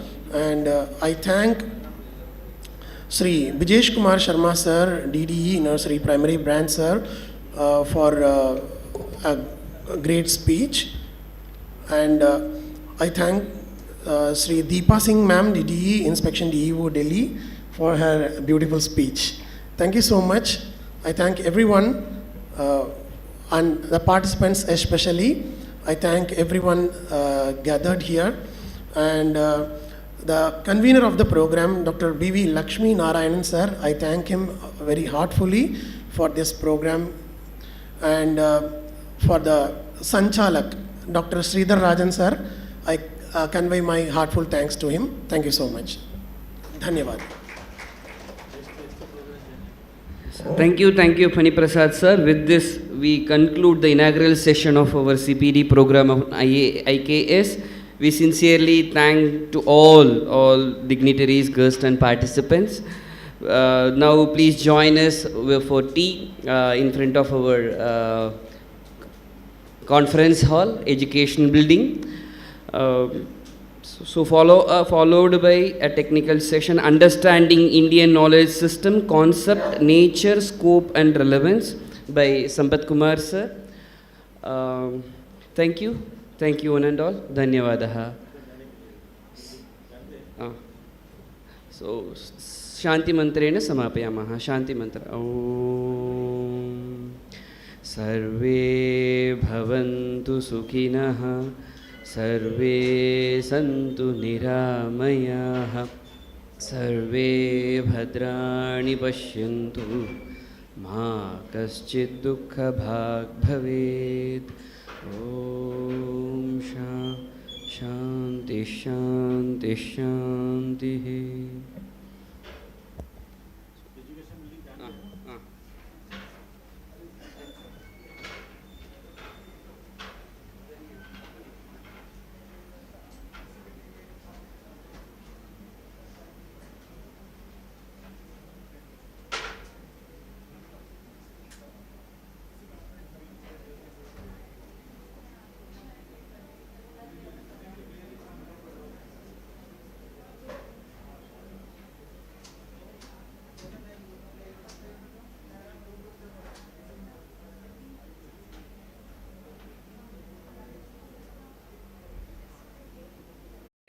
particularly if there are any social or food preference. Where is the jati there? Where is the language each other? We have to be very, very careful with all this. Now, let's get into, available. Anybody wants to say anything? Shall we? Okay, thank you. Let us see the application of Sanskrit in different disciplines. Because I'm told that there are teachers coming from various disciplines like maths, science, English. Easily understood. What is this? Chess, correct. There is a puzzle related to chess called the Knight's Tour. Have you used as one of the poetic device? This is called Turanga Baddha or Turanga Bandha. In Sanskrit, is known. Then we have to close all the schools. Then we have to teach them low esteem and inferiority complex. This is the outcome of Macaulay education system. Value of pi. This is told by Aryabhatta. Is establishing the value of pi to such a precision 3.1416 is giving 4 decimals of pi. Actually, in our school, we teach only 2 decimals, right? 3.14 or 22/7. Actually, 22/7 is also not pi. That's a different story. I'll talk about that later. Even after arriving at this value, he humbly says, mathematician, you got 2 meaning, Slesha Alankara. Those who are coming from Hindi, they can understand this. Slesha means pun, where the same statement makes 2 different sense. Apart from that, you get the value of pi, matter of 1 minute. Okay. Similarly, the speed of light is casually explained in one of the slokas in the commentary of Rig Veda. By the way, what is the time? I am supposed to complete by 1:15. Okay. In another 8 minutes, don't worry. I'm just only giving you some glimpse, right? So this is a sloka written by Sayanacharya when he is commenting upon a mantra in Rig Veda. So this is a Surya Shukta. The mantra is about Surya. When he is writing the commentary, he casually mentions a Prarthana sloka for Surya, like Taranir Vishwato. This is the mantra. For that, he is giving this sloka, Yojananam Shatam Dve. Dveshate Dvecha Yojane. Ekena Nimishardhena Kramamana Namostute. So, what is the meaning of the sloka? He says, salutation to Surya, the Devata, whose light crosses this much of distance within half a minute. So, what is the distance it travels? 2202 yojanas. The light of the sun crosses this much of yojana in half nimisha. So, in order to know the speed of light, you should know what is nimisha, what is yojana. So, one is time, another one is distance. Okay. So, let us see. The nimisha talks about the unit of time and yojana talks about the unit of distance. So, you will have this big calculation behind that. Okay. So, as per this, it gives you the value of nimisha. So, we know 1 hour is 60 into 60, 3,600 seconds. So, 24 hours is equal to divided by this much of nimisha. So, half of the nimisha will be like this. 1 nimisha is 0.2112 seconds in modern value. Okay. Half nimisha is 0.1056. This is the nimisha he is nimishardhena. This is the time unit he is talking about. Okay. And let us see the unit of distance here. After so many, the beauty in the Indian concept is it won't stop with a centimeter or it won't stop with a kilometer. Even below centimeter, we have got so many units. Above kilometer, we have got again so many big numbers. When the entire world could not deal with numbers, we were dealing with numbers in crores, 10 crores, 100 crores. We had a word for that. Particularly maths teacher here, they can know how the number is represented in Rome. What is the date of your birth? Year? 1978. only 4-digit it requires in Indian system. If you represent the same in Roman, you need 12 numbers. And even if you write it, nobody can understand it. Such a complicated system, but we were playing with numbers like anything. And finally, you will arrive 1 yojana is equal to 9.09 miles in modern calculation. So, if you multiply that in 2202 yojanas, this is the final thing, and the last answer will be this one. This many number of miles per second the light travels.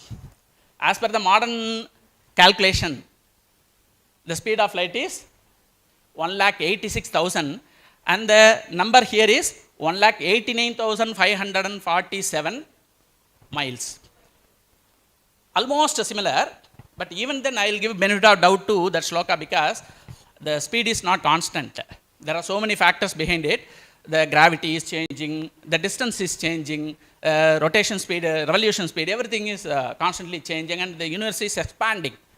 So, that could be right, because the shloka was mentioned in 14th century. So, that is the greatness of our Bharatiya system. Okay, and see, just for the sake of English faculty here, I just would like to give one example. What is the beauty of this pangram? The quick brown fox jumped over the lazy dog. Exactly. You can use all the 25 alphabets used in English, blah, blah, blah. Can you have a sentence in the same order? You should construct a sentence of 26 syllables, but in the same order. It should be A, B, C, D, E, F, G, H in the same order. Is it possible? It is possible in Sanskrit. Ka, kha, ga, gha, nga, cha, cha, ja, jha, nya, ta, ta, da, dha, na, ta, ta, da, dha, na, pa, pa, ba, bha, ma, ya, ra, la, va, sa, sha, sa, ha. That is the Varnamala in Sanskrit. Now you have a shloka.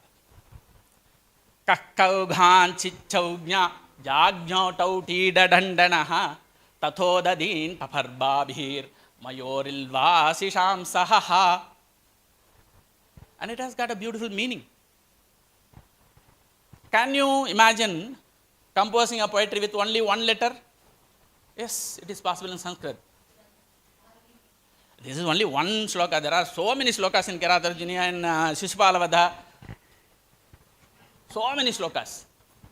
Not only in Sanskrit, even in Tamil, even in Telugu, even in Kannada you have Ekakshari shloka. This is not the pride of Sanskrit alone, it is the pride of Bharat. We had such a vast culture here, even in regional languages this feature is possible. They are called Chitrabandhas. That is showing shape, images in poetry. So using that, you can have magic squares. This is called Sarvato Bhadra. In North India, in some of the villages, they paint their walls with this magic square, 4 by 4. That is called Bhadra Ganita. And they consider that is auspicious. Bhadra means auspicious, Mangala. And the houses will be decorated with a different number of magic squares. And now this poet is trying the magic square with letters, not with numbers. Deva kani nikavade vahika swaswaka hiva. Let me start with the first 2 lines. What is the beauty? Deva kani nikavade. You can come back. Deva kani nikavade. Or you can come from left to right, or up, down to up. Deva kani nikavade. You can't imagine the level of creativity we had. Where is those creativities now? Curtailed. I am challenging. You go to your school back after 1 week and ask your student to take a note and ask them to draw a picture. Give them 5 minutes. I am challenging. 100 out of 100 children will draw a mountain with a sun and 2 birds here and there and a river running. That is where we have curtailed the creativity of our children. That is the exact outcome of Macaulay education system. Now you tell me, what are you going to do? You need not like IKS. You need not teach IKS. You need not believe in IKS. But Just answer this question to yourself. You ask this question to yourself. You need not answer me. You just ask yourself, what am I going to do after knowing all these truth? I am still going to brainwash my students saying that, Baba, black sheep, have you any wool? Have you seen any sheep at the backyards of your house? Baba, black sheep, have you any wool? Or Humpty Dumpty sat on a wall. Look at all those rhymes. I am not belittling any other literature, any other bhasha. All bhashas are Saraswati Rupa for me. I respect all languages. I am well versed in 4 languages. I have my own regard for English. But look at the values that we teach to the KG children. If this rhyme is given to some UG, PG level, I have no objection at all. They have got the discriminating capacity. You are teaching young saplings all negativities. Do you have any one good lesson in rhyme? Jack and Jill went up the hill. Then broke his down. Little Jack Horner sat in a corner. All of a sudden, spider comes. Rockabye baby. Then when the wind blows, cradle will rock. Then the cradle will fall down. What kind of? It is not only for general, even for their own pride, they are saying London Bridge is falling down, falling down. I don't see what is the maja in that. What sort of sadistic pleasure you are deriving by giving such negative rhymes? London Bridge is falling down. Arey Baba, you are celebrating, you are falling down. Suppose you say London Bridge is rising up. I understand, I appreciate that. Bloody, why should you sing in praise for something is falling down? I am just trying to say, the rhymes or shloka or subhashita, whatever is taught at elementary level, does it convey any lesson? That we have to think. If you think that, then my purpose of coming here is achieved. So let me stop here. There are some more slides there, but anyhow, I think I have covered so many points here. So with that, I thank you, each and every one of you. And say he wants to say something. Yeah. Sir, you were saying this is a magic school. Right? Sort of. It is called Sarvato Bhadra. Sarvataha means from all angles and sides, Bhadra. It is intact with that auspiciousness. No, that is an entirely different concept. Magic square is if you add the total will same. That's not there. It is like some pictorial representation where you can come upside down or down this way, that way, like that. Sort of a magic square, not exactly magic square. Yeah. Can you speak in mic so that other can switch it on? She is asking about some yojana.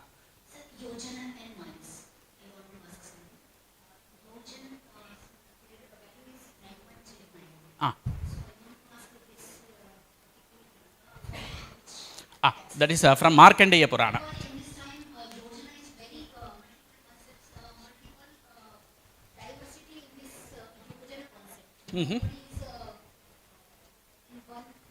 Correct. I got your question. Her question is, how did you arrive at this number? What is the proof?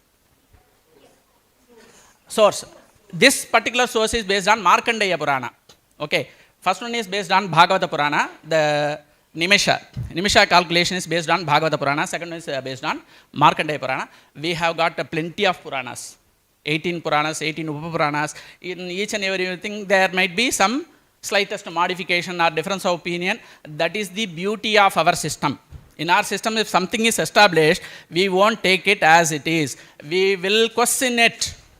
Questioning is the biggest liberty given to us. Even in the Upanishad, we have Prashna Upanishad, Kena Upanishad. So, questioning is the liberty given to all the students in our system, whereas other system, they don't allow. Okay.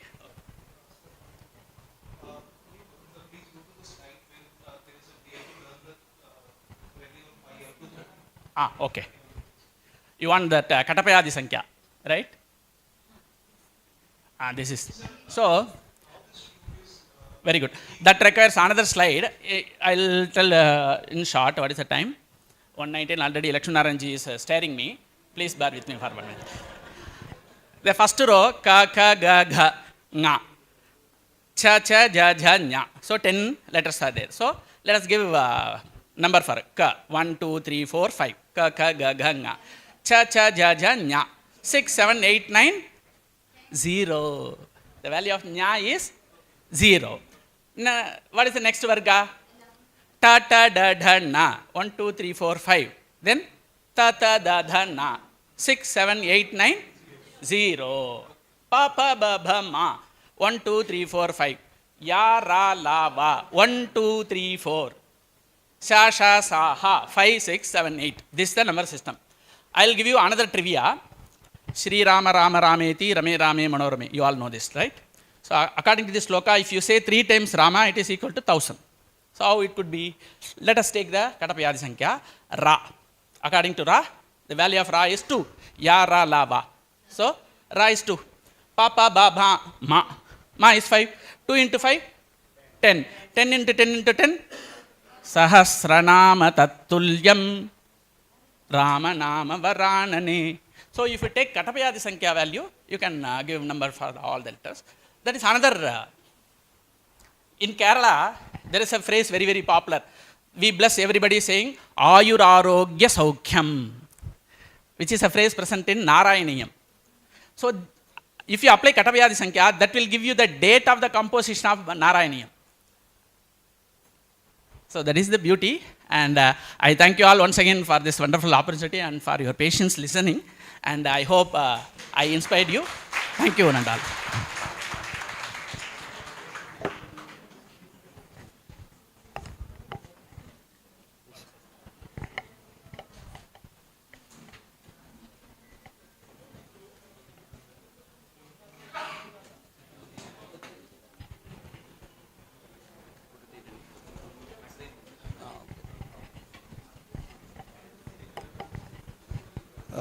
Sampat Kumar महोदयेभ्यः धन्यवादान् वितनोमि।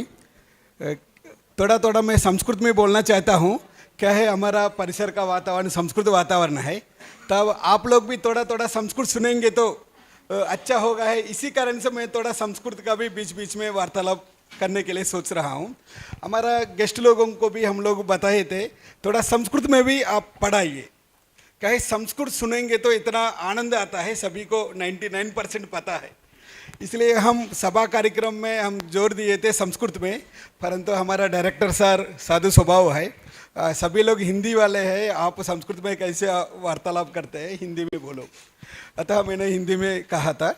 तब विशेष रूप से आज का व्याख्यान में हमारा Sampat Kumar sir ने बढ़िया तरफ थोड़ा एक्टिविटी भी करवाया, तब आपको पसंद आया होगा।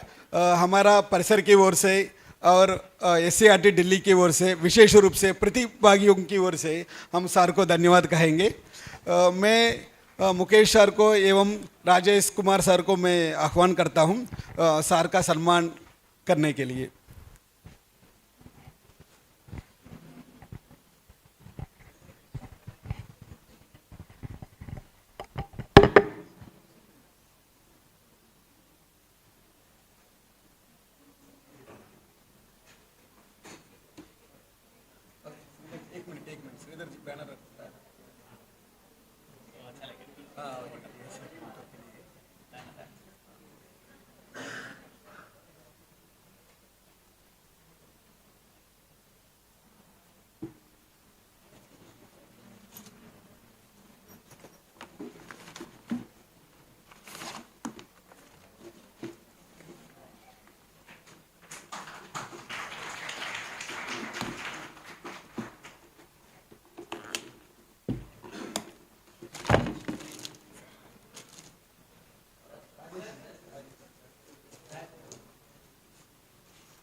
सर्वेभ्यः धन्यवादाः।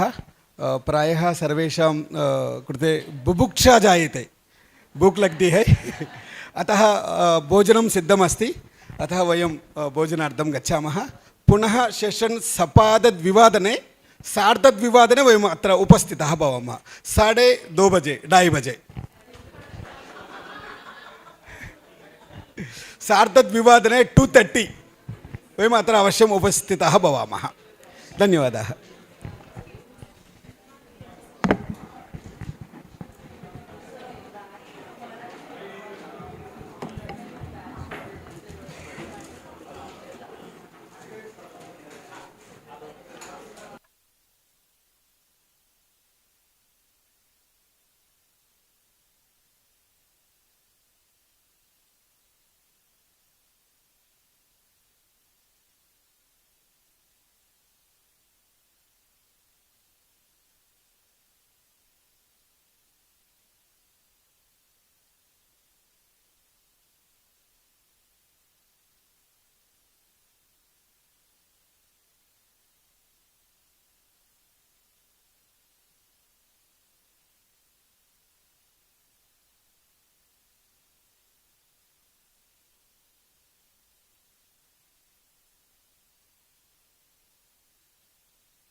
शुद्धविज्ञानगणस्वरूपं विज्ञानविश्राणनबद्धदीक्षं दयानिधिं देहवृतां शरण्यं देवं हयग्रीवमहं प्रपद्ये. Namaste one and all. It is indeed to a great privilege and honor to introduce our esteemed resource person for the second and third sessions, Matri Ananta Lakshmi, also lovingly known as Shri Smriti Rekha. Matri Ananta Lakshmi is the founding guru of Anadi Foundation, a social and spiritual organization dedicated to the holistic well-being of all. The foundation strives to bring ancient wisdom into modern living through education, yoga and values rooted in the Indian knowledge system. She holds a PhD in management and an MS in information systems from the State University of New York. With more than a decade of teaching and research experience in academia, she has also served as a visiting faculty at the University of L'Aquila in Italy. L'Aquila in Italy. Under her guidance, the Anadi Foundations runs several gurukulams based on IKS principles and works closely with the Ministry of Education, Government of India on a number of IKS projects in collaboration with schools and higher education institutions. In today's session, she will be guiding with us two very meaningful topics: Vedic mathematics and ancient Indian logics, contributions of Indian scientists and technologists. Her insights will help us rediscover the harmony between body, mind and spirit as evinced in our ancient traditions and how these can be applied to modern education. Let us warmly welcome Matri Ananta Lakshmi with a big round of applause.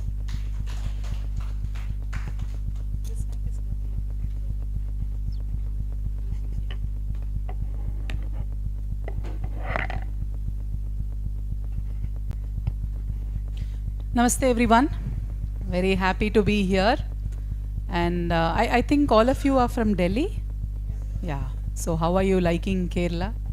I think it should be a dream destination for many of us, right? Yeah, such a beautiful, of course it's raining a lot, but nevertheless it's a beautiful weather outside.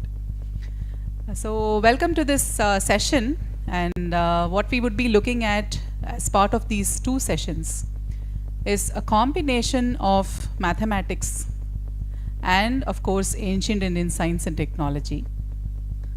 Just for a statistical perspective, how many of you are math teachers or math? Oh, there is just one person, okay. Okay, then maybe how many of you have a phobia for mathematics? Okay. Yeah, thank you. So in this small group, we do see that so many hands are going up when I asked phobia for mathematics. Of course, and each of us have it in different grades. But you can imagine children, right? When you go to a classroom and ask children how many of you are scared of mathematics, I'm sure a lot of children have this phobia of mathematics. But then if you look at everything around us, you know, whether it's the shapes that are there on the wall, or even if it's a pattern in a sari, which is a repeated pattern like a fractal, every bit of a thing has some mathematics in it. So if you are able to encourage the child to look at mathematics from that perspective, which guides our life, in terms of even seeing patterns in day-to-day life, I think then math becomes a very interesting thing for all of us.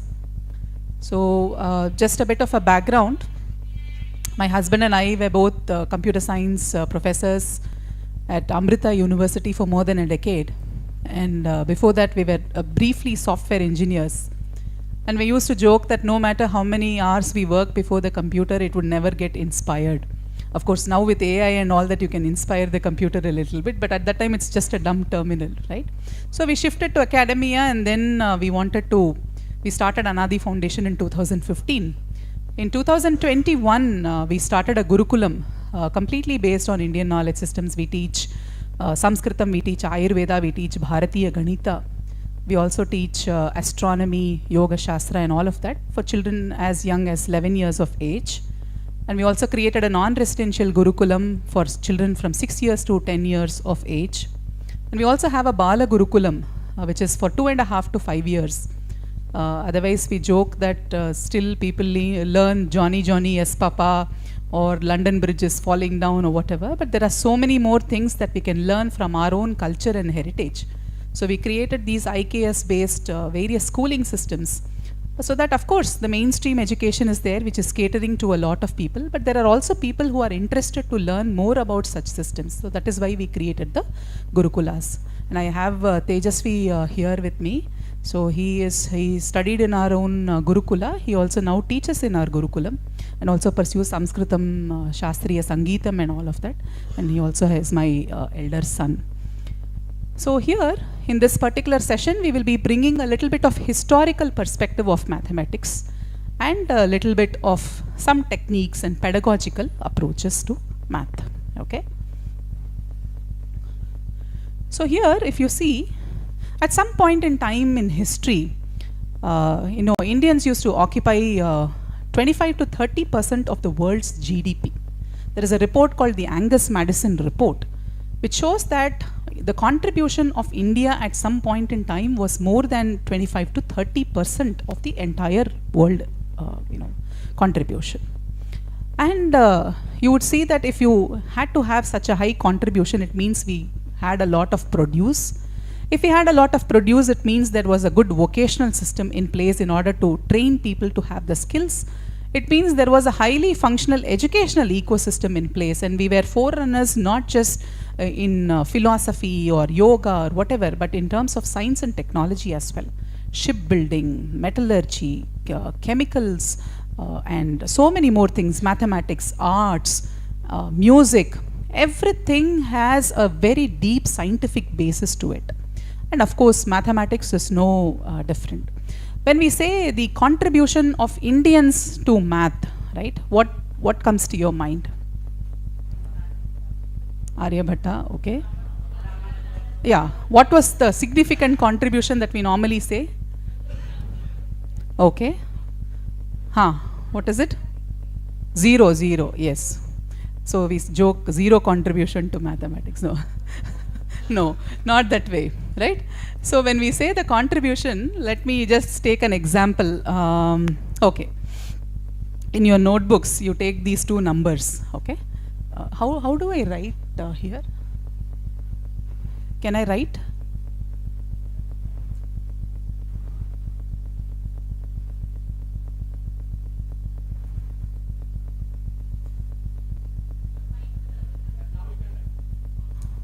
Okay. Yeah. Okay. Can you write these two numbers in your notebook? 15 and 16 in Roman letter. 15 and 16 Roman letter. 15 और 16 लिख लिया आपने? You have written. Abhi, can you please add these two numbers according to the Roman system?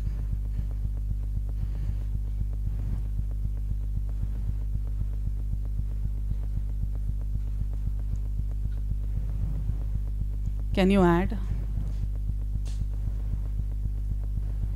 Are you able to add? You got 31, but how did you add it? Cheating. By cheating. Very true.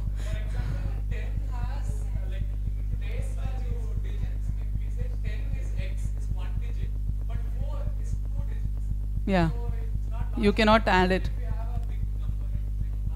So in fact, one child told me how he got the answer. He said, "Ye, take this x, you take this x, you take this v, you make this v ulta, and put this I, you get 31." This is again cheating method. So if you see, without the decimal place value system, you cannot meaningfully add two numbers, right? Because we have this 15, 16, you have the units place and tens place. You write 1 here, you put 1 here, you add, and that is how we are able to arrive. In fact, the way you added it was like this. Right? So when we say the contribution of Indians to mathematics, it's precisely this, the entire decimal place value system and what we call as Arabic numerals is actually came from Bharat. Without this, the Romans or the rest of the world could not actually perform many of the operations that we were able to comfortably perform at that time. Right? Even for trading, you need to add big numbers. It wasn't possible by the traders at that time. So if you say the contribution of Indians to mathematics, one big contribution is the number system and the place value system itself.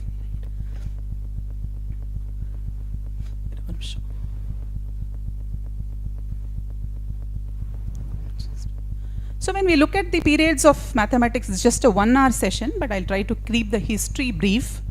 So there are different eras. You have the ancient India in terms of the Vedic period. Then you have the classical period and the medieval period. And what we call as Vedic mathematics is actually the creation of the Shankaracharya of Puri, Bharati Krishna Tirtha Swamiji, who created the system, and he named it Vedic mathematics. So when we say Bharatiya Ganita, it encompasses all of these mathematical systems. When the word Vedic mathematics is more associated with this Swamiji who created the sutras for solving puzzles quickly. Okay. Yeah. So when we look at the early periods in terms of the Harappan period and all of that, the Indus Saraswati civilization, when we look at it, we had lot of elementary geometry. You had weights and measures, a very sophisticated system of the weights and measures. So here is the collection in the museum with respect to the Harappan weights and measures.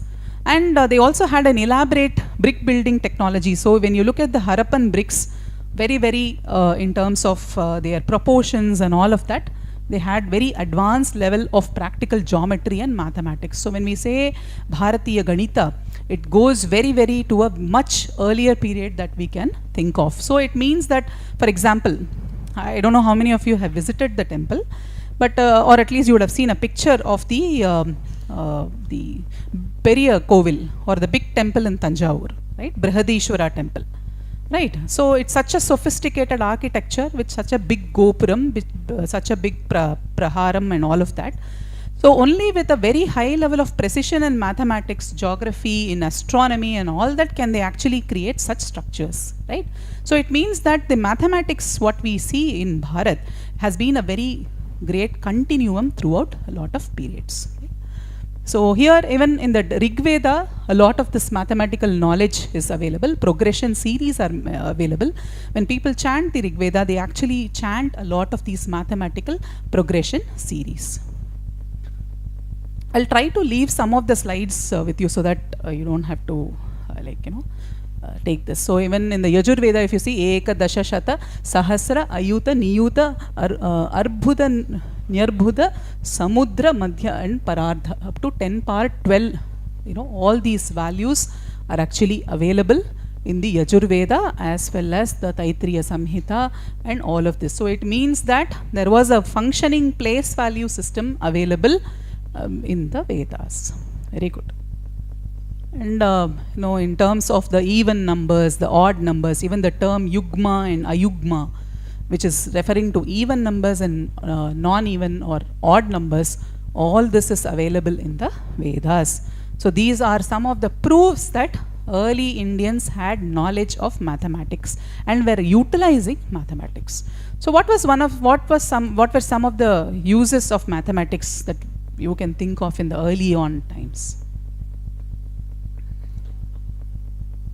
Of course, trade, right? The other thing is also building the Yajna Kunda. So when they had to build the Yajna Kunda, they had to have it in the same area. So they had to build it in different shapes, but all the shapes should have the same area. So how will you do that? So you need advanced mathematical knowledge to be able to build different, the square, the triangle or the circle or whatever it is it should have same area. So it means you need to have knowledge of diagonals, or what we call today as Pythagoras theorem, which is Bodhayana, Sulba Sutras, it has come from. All that should have been there. We can only make a estimate of what all uses they would have had for such things, right? And of course, just as I told you, the decimal place value system is there, which sort of emerged in India.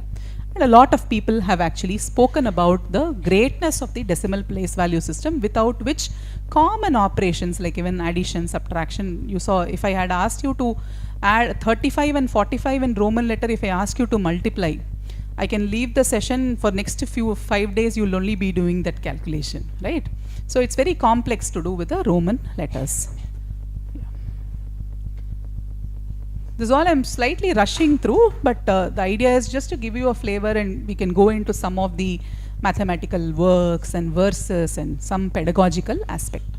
So here, if you see, again, you have the Shena Chiti and how it is, different layers of shapes are there, and various things are mentioned in this. Similarly, there are various patterns, Kurma Chiti, then you have the Ratha Chakra Chiti, and you have the various squares and circles and the different shapes.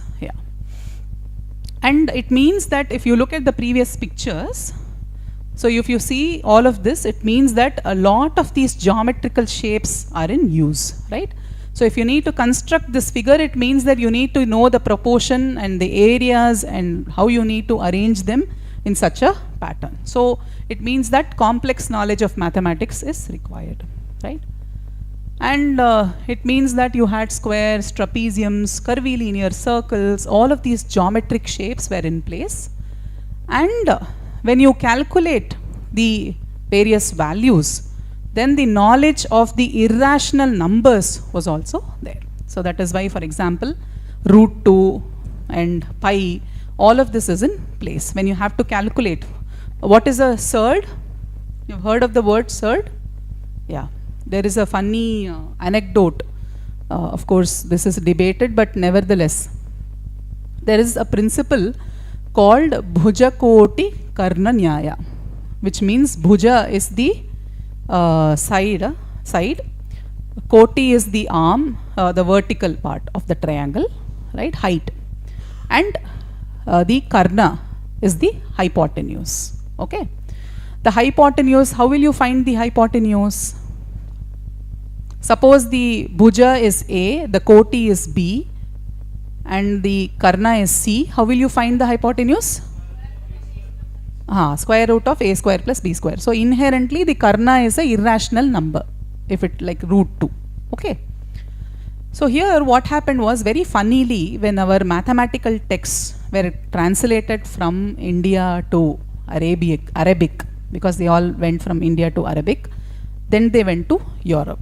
That was the path that the mathematical text took. When they said Karna, irrational, it got translated as bad Karna. Okay? And when the Greeks looked at the text, what is the other meaning of Karna? Karna, ear, right? It's called bad ear. So in Greek, the word for a deaf person is called SCERT, who has a bad ear. जिसको सुनाई नहीं देता ना, तो उसको def बोलते हैं ना, तो उसका नाम ग्रीक में है SCERT. और ये कहाँ से आया? बैड ईयर, बैड करना, और वहाँ वो कहाँ से आया? Bad, this is irrational number. तो जैसे it was translated to other languages when the mathematical text went, all the translations became very funny. There's one more anecdote. All these here and there we find these anecdotes. You know the sine value, right? SINE, sine, cosine. So the origin of the sine word is called jya. Okay, jya. And jya got translated in Arabic to jaib. जेब का नाम क्या है? जेब क्या है? Pocket. और pocket का आई थिंक लैटिन और ग्रीक वर्ड है साइन, तो बन गया पॉकेट और को pocket, just sine and cosine. It is actually jya and koti jya, which became sine and cosine, whatever. Like these are funny anecdotes, how we see when mathematics traveled from one country to another, these mistranslations happen, right? So surds, root 2, pi, all of this we had knowledge of, because you had to find the hypotenuse, you had to find the area, and this was required for all these calculations. And in the classical period, you have Panini's Ashtadhyayi, which is, mathematical influence. And then beautiful work is Pingala's Chanda Shastra. Chanda Shastra is to do with how, for example, when you chant the Bhagavad Gita, it is in Anushtup Chandas and also in Trishtup Chandas. Similarly, when you take the mathematical work called Leelavati, there are different Chandas. Chandas is basically the metrical pattern in which a verse is chanted. Okay, so it is a combination of syllables like Guru, Laghu. Okay, like a short syllable, long syllable. For example, Hari. Hari means two short syllables. When we say Hari, it means one short and one long. So short is Laghu, long is Guru. So you have to combine this Guru and Laghu within a certain number. For example, it can be 2 power 3, 8 patterns, right? Suppose I give you 2 digits, 0 and 1. And I say, 3 digits, it can be made up of 0 and 1. How many numbers can you generate with this? 2 power 3, 8. Like 0, 0, 0, 0, 0, 1, 0, 1, 0, 0, 1, 1. Like that you can generate 8 combinations. So similarly, the Chandas Shastra is a combinatorics, where you have syllables, you have to write it in combination such that all the verses can be chanted. So at our Gurukula, all the Vidyarthis, like a Veda Patashala, all the Vidyarthis learn science through chanting, because Ayurveda is written as metrical form. Ashtanga Hridayam is written in Anushtup Chandas. When you take Leelavati, it is written in different Chandas, right? Like that we teach them through they memorize the chants, and then they learn the meaning of the verses. They also learn how to apply those verses in order to solve mathematical problems, right? So even you have Buddhist and Jaina literature that has done some immense, tremendous work on mathematics. Jaina mathematics is really, really good. And then you have from 5th to 12th century, you have various mathematical works, and you have Aryabhatta, Varahamihira, then you have Bhaskara I, Brahmagupta, and all of that, whether it is geometry, trigonometry, trade and commerce, mathematics for that, computation of, in fact, science and combinatorics. All this was done in the 5th to 12th century, very, very early on when we compare it with what was happening in terms of modern mathematics at that time, right? Again, Varahamihira, Bhaskara I, then you have Brahmasputa Siddhanta, Aryabhatiya. All these things cover various aspects of mathematics. So they say that there is one concept called Parikarmashtakam. Okay, Ashtakam means 8. So there are 8 operations that a child can learn very early on using these techniques that are mentioned in these books. So the normal 4 operations: subtraction, addition, multiplication, division, square, square root, cube, cube root. Even that is taught at a very early stage. So some of the techniques that Bhaskaracharya teaches for calculating the squares are so amazing, you can quickly, calculate the squares, right? We'll see some of those techniques. And from 8th to 11th centuries, again, there were so many mathematicians. Then you have Ganita Sara Sangraha, Madhavacharya, and Mahaviracharya. And then you have Bhaskara II, who wrote Leelavati, Bija Ganita, and Siddhanta Shiromani, comprising of works on Indian mathematics and astronomy. So the beauty of Indian math is that it leads to complex. Why do we have large numbers in Indian math? Is because we need to do astronomy calculations. The direct application of mathematics was to do with astronomy. So because you need astronomy, you need astronomical values, right? Big values. So that is why we could focus on large numbers, computation of large numbers in Indian mathematics. Then you have the medieval period where you have the Ganita Kaumudi by Narayana Pandita. Again, it has The beauty of that is that there are so many techniques of magic squares in that. And a lot of these commentaries with the proofs came out in a much later stage. For example, Ganesha Daivagya, he gave the commentary on Leelavati. So when we read Leelavati, we read it as sutras, but then we don't know how those values were actually derived. So you need commentaries with proofs for that. So Ganesha Daivagya, he gave the proofs and that is Upapatis and commentaries for the Leelavati. And then you can skip this part. Yeah, this part. Yeah, yes. So one of the unique features of Indian sciences itself and Indian math especially is that the large corpus of scientific literature is available, of course, in Sanskritam, and of course there are regional language texts as well. For example, there is a text called Kanakadikaram, which is a mathematical text in Tamil. Then there is also one text called Pavaluru Ganitamu, which is a mathematical text in Telugu. So like that, each Pradesha had also the regional flavors of ancient mathematics. Of course, a large body of this is available in Sanskritam, and they have been composed in metrical verses. So you can basically chant or sing mathematics.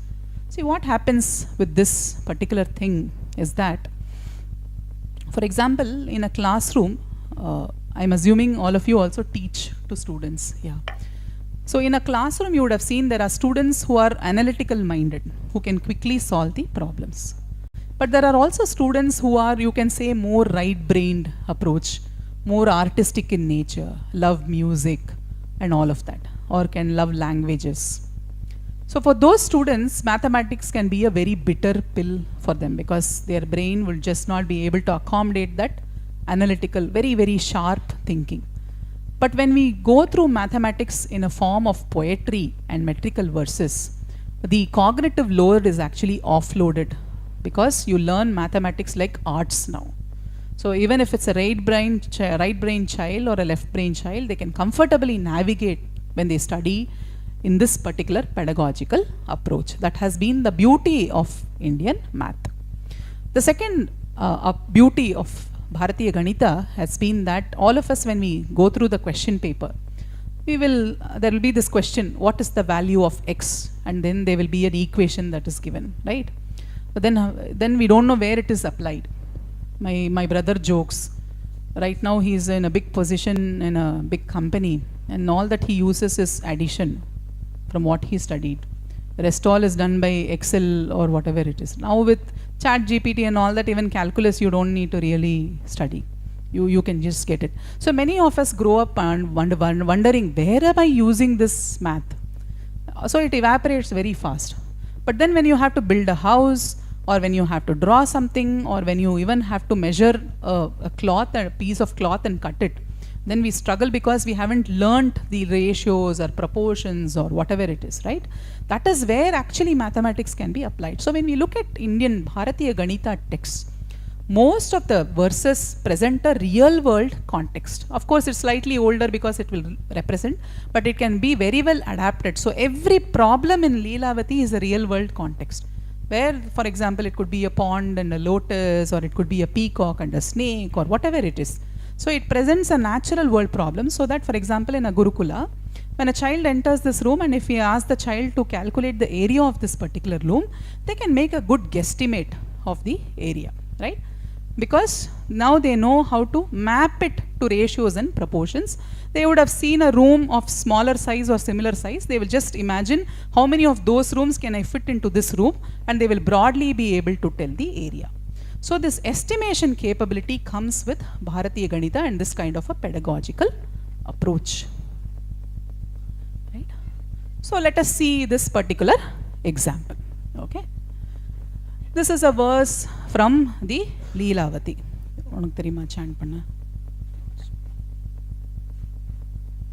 पार्थः कर्णवधाय मार्गणगणं क्रुद्धो रणे सन्दधे तस्यार्धेन निवार्य तच्छरगणं मूलैश्चतुर्भिर्हयान् शल्यं षड्भिः अथेषुभिस्त्रिभिरपि छत्रं ध्वजं कार्मुकं छिच्छेदास्य शिरः शरेण कथिते यानर्जुनः सन्दधे. So if I hadn't told you, if I hadn't showed the meaning, you probably thought it's a verse from Mahabharata or Bhagavad Gita or something, right? So here, if you see, he says, Partha, Arjuna, in order to slay Karna in the battle, sent a succession of arrows. Okay, he sent a lot of these arrows. Having defended Karna's arrows with half of that of what Arjuna had employed, the horses by 4 times the square root of his total arrows, hit Shalya by 6 arrows, then the umbrella, flag and bow by 3 arrows, and finally cut his head by 1 arrow. How many arrows were employed? So you have x square is equal to x square by 2 plus 4x, which is equal to, plus 6 plus 3 plus 1.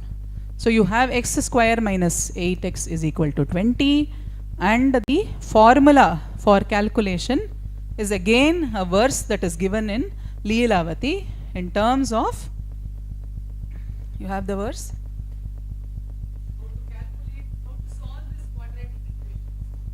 गुणघ्नमूलोन युतस्य राशेः दृष्टस्य युक्तस्य गुणार्धकृत्या मूलं गुणार्धेन युतं विहीनं वर्गीकृतं प्रष्टुरभीष्टराशिः.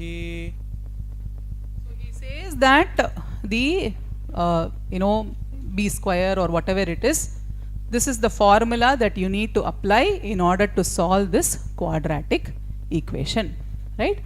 So what happens? We also study minus b plus or minus b square, and then eventually this whole concept evaporates from our head.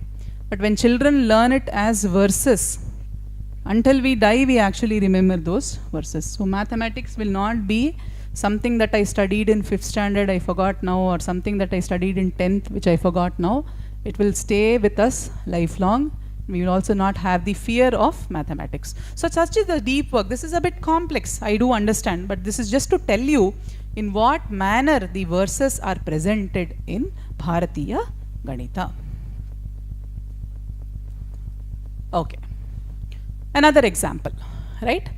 So now we have the Shulba Sutras, and it is part of Kalpa of the Vedangas. So when we talk about the Vedangas, you have 6 Vedangas: Shiksha, Nirukta, Vyakarana, Chandas, Jyotisha, Kalpa.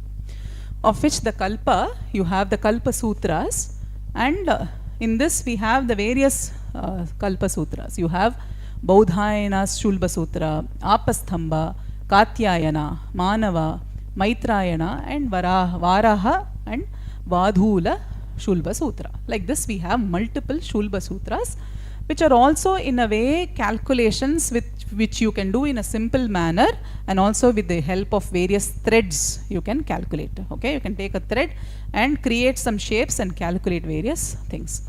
So the Baudhayana Shulba Sutra was written by Baudhayana, is older than 800 BCE. It contains geometric procedures and principles for constructing the various altars for yajnas. Okay, so here that is where we get this particular sutra for the hypotenuse. Okay, so here if you see this particular thing is a square, this is b square, this is c square, right? So a square plus b square is equal to c square. I'll tell you how it comes in the subsequent thing. So this is where you get so c is equal to square root of a square plus b square is what you get out of this. So the quest for pi began in constructing the 3 primary altars, right? And for where you had to construct the 3 Agni Kundas, the Agni Hotris, they construct these Agni Kundas and they have to maintain the Agni on a daily basis. And that is how this has become useful, right? So here, just go to the next one, maybe. Go to the next one, yeah. So go to the previous one, yeah. So now we know, but how do we geometrically add two areas? In Bahudayana Shulba Sutra, the following method is given to add two unequal squares. Okay, so let us take two squares.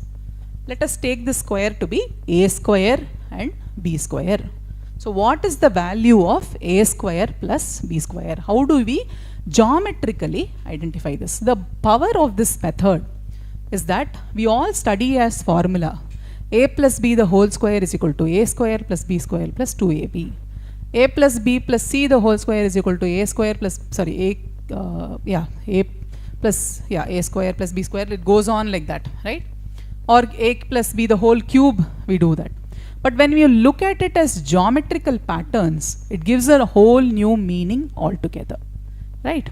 Because there are many children in the classroom who are more visually capable than doing it just as letters and alphabets, alpha, beta and all that we learn. But when we show it as a picture, it becomes much relatable to the child.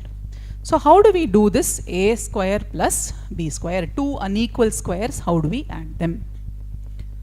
So we put one square into the other. Okay, this is how we put it.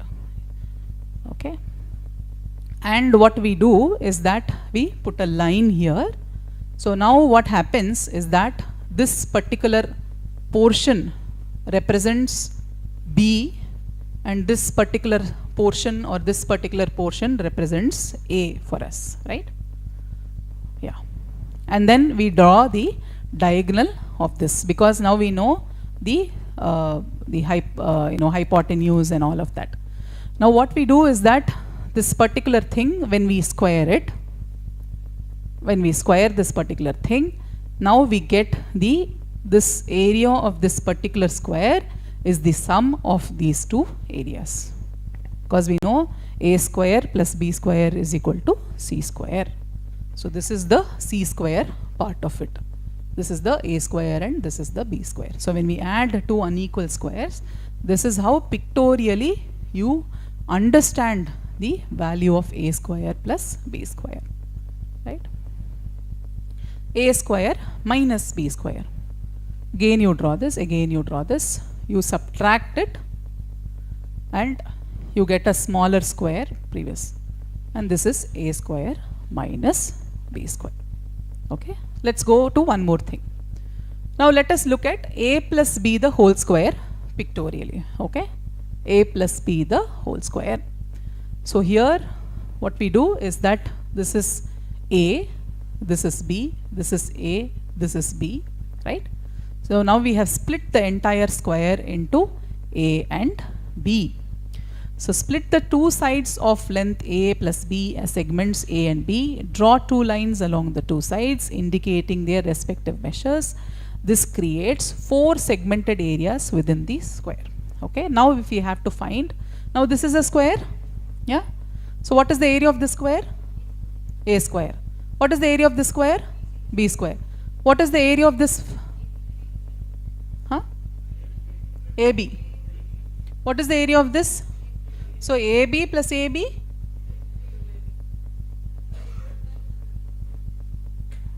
Again, na?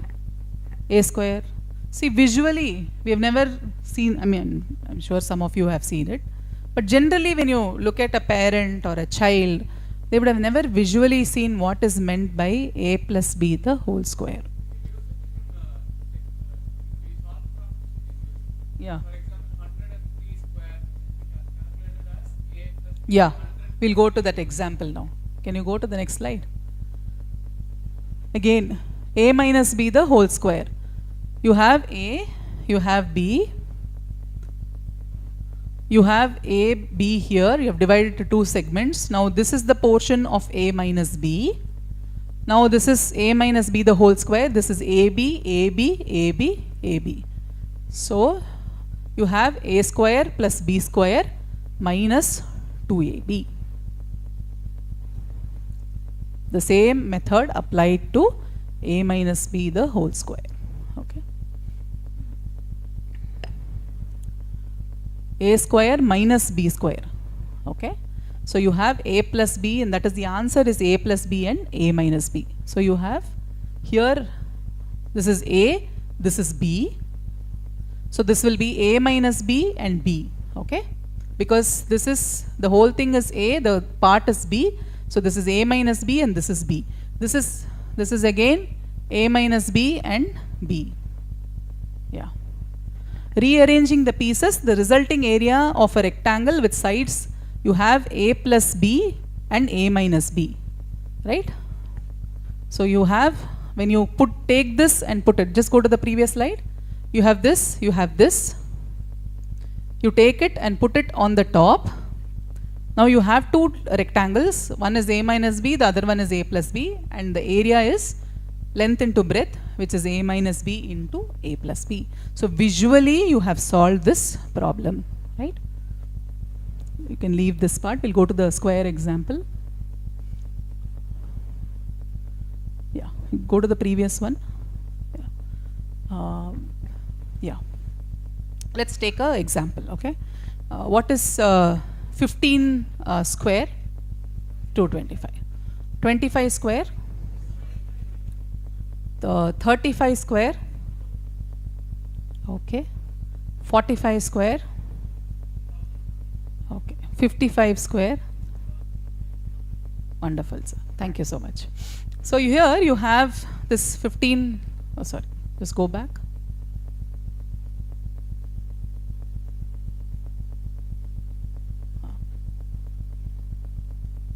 You have 15 square, 225.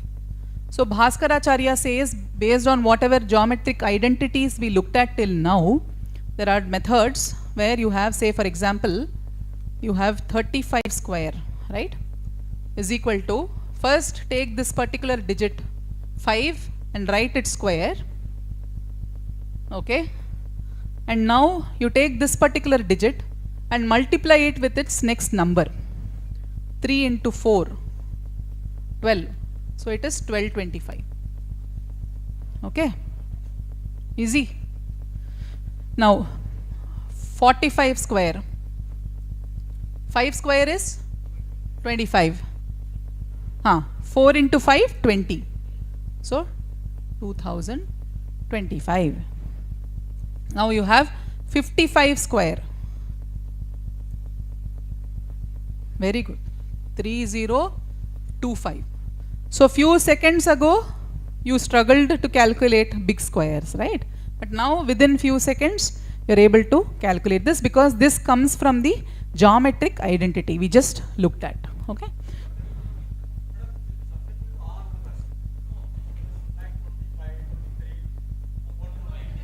No, this is mainly with this 5. For others there are more techniques. Yeah, you can. So this is the square of a number ending with 5. So this is based on a simple formula. The formula that we just saw, A plus B whole square. So where we can use that is if we take any number. So 15, let's say 16. 16 square. So you write A square first. And then B, we take A as 1, B as 6. So 6 square is 36. And there is a method where 2AB, 2 into 1 into 6 is 12. So you slide one digit and then you write 12 and then you add it, 6, 3 plus 2 is 5, 1 plus 1 is 2, 256 is the square. So you can use this method, which is very easy to do in mind as well. So if, yeah.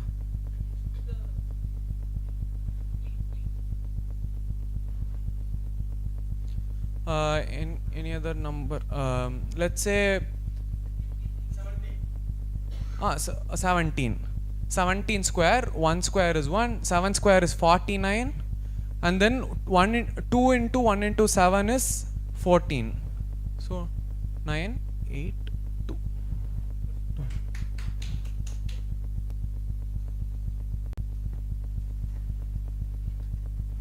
So you can imagine these are not just random calculations, they actually come from a geometric identity, right? So for example, we have taken 45 square where numbers ending in 5. Having known the principle which we saw in the geometric thing, we write 5 square is 25. then simply treat all other previous digits as a number and multiply it with its next digit or next number actually, which makes it 2025. Can you try 145 square? Can you try 145 square on your notebook?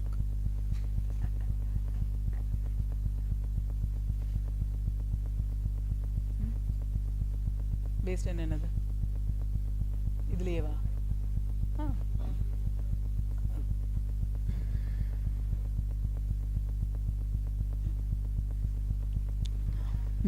Come in. Did you get this? Yeah, very good. So there is a easy method. So 5 square is 25, 14 into 15. There is a small method to do base 10 and base 100 digit multiplication. So there is a technique in which, so 14 into 15. So there is a sutra in Vedic mathematics called as Urdhva Tiryakbhyam, which means you do Urdhva means vertically. So since we are keeping the base as 10, we count how many digits it's far away from 10. So 14 is 4 numbers far away from 10. 15 is plus 5. So Urdhva. So vertically you multiply, Tiryakbhyam. Crosswise you add. So 4 times 5 is 20. So since it's 10 digits, you only get to write 1 digit here and 2 gets carried over. 14 plus 5 is 19. 19 plus 2 is 21. 210. So it's a very easy method again to solve in mind. So 18 into 13, another example, plus 8 plus 3. 8 times 3 is 18 plus 3 is 21. 21 plus 2 is 22. 23, sorry. 234. So,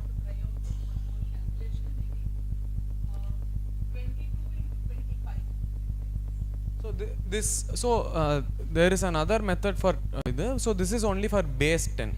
Yes.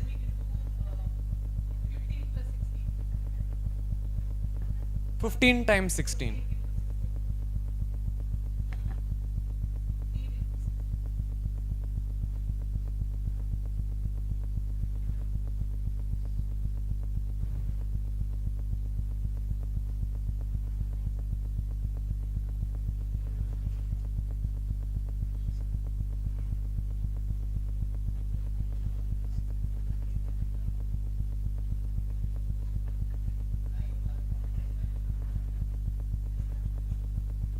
What is the answer?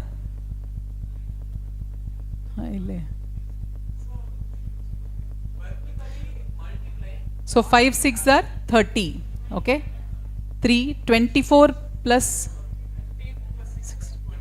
21 plus 3 is 24. 240 is the answer. 240 is the answer. Okay. Urdhva Tiryakbhyam. So you need to write on the next column how much it is away from 10. So 15 is 5 away from 10. 16 is 6 away from 10. So now what you need to do is, you need to multiply these two numbers, 5 and 6. The answer is 30. But you write only 0 there. You carry over 3. In the cross you add 15 plus 6, 21. So 21 plus 3 is equal to 24. So the answer is 240. Urdhva Tiryakbhyam. Urdhva means up. Tiryakbhyam. Tiryakbhyam. Bhyam. ऊर्ध्व no it won't, वो सूत्र में सब operation सब नहीं आएगा क्योंकि वो बहुत कंसाइज मैनर में लिखा होगा. हाँ, अगर श्लोक है तो सब में एक एक मीनिंग होगा, बट इसमें क्विकली समझने के लिए ऐसे लिखे. Let's take one more example. Okay, 18 into 12. So here 8, here 2. 8 2s are 16, 1 carry over. 18 plus 2 is 20, 20 plus 1 is 21. Answer is 216. You got this? Yeah. Like this there are like hundreds of techniques available in Vedic math and hundreds of such techniques available in the other Ganita texts like Leelavati, Ganita Kaumudi and Bija Ganita and all of that, right?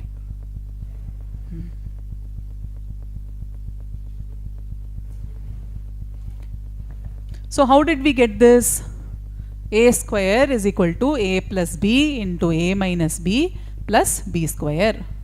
So A square minus B square is equal to A plus B into A minus B. That is what we sort of did in this, in squaring and multiplying the numbers.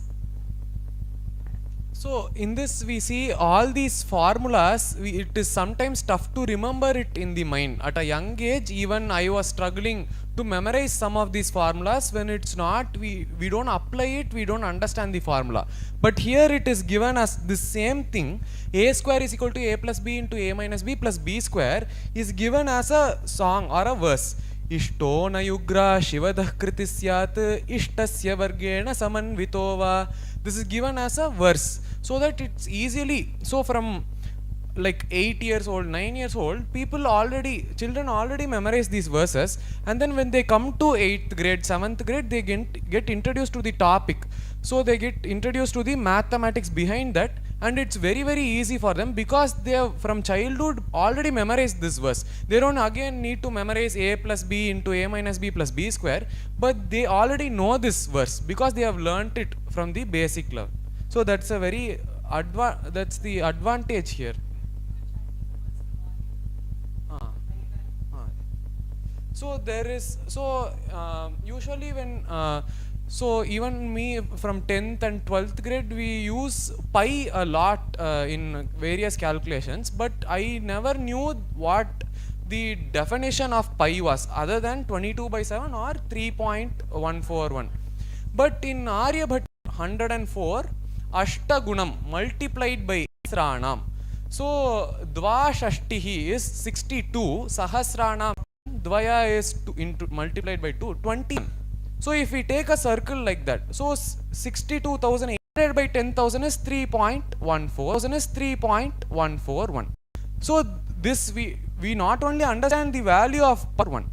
So this we not only understand the value of pi, simple concept where you take in Ganita, you always say that rote learning should be avoided, right? Even in the NEP, it is the same.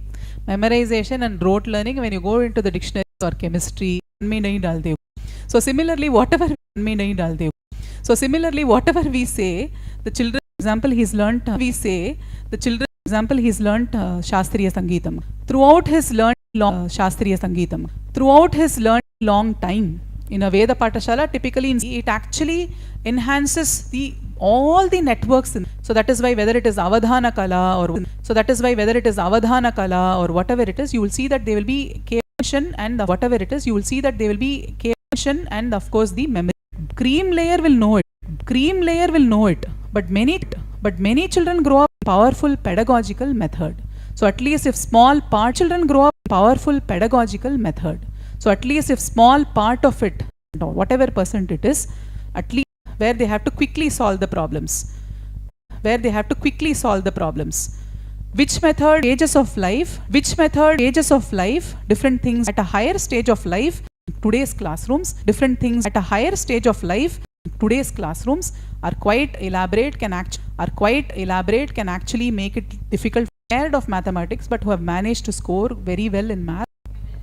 Yes, ma'am.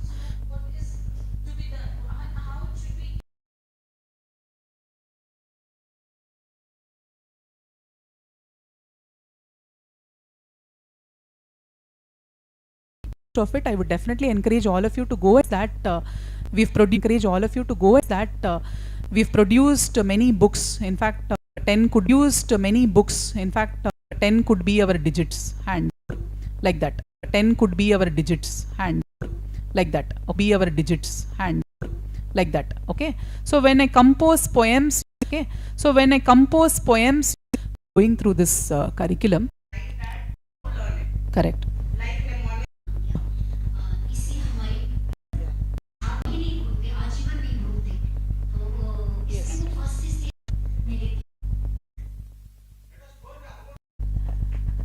Leel.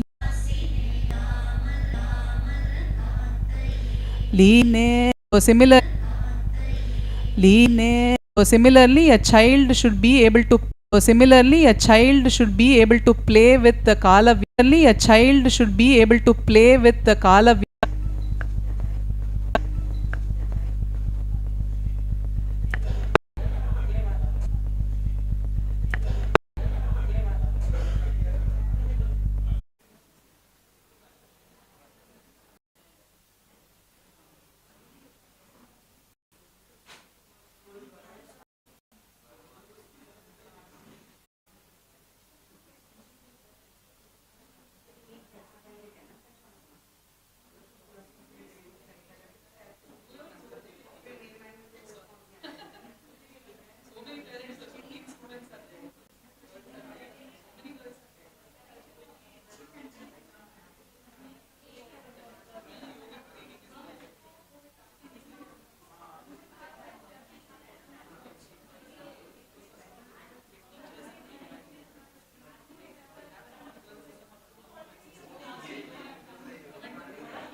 Start பண்ணிடுங்க.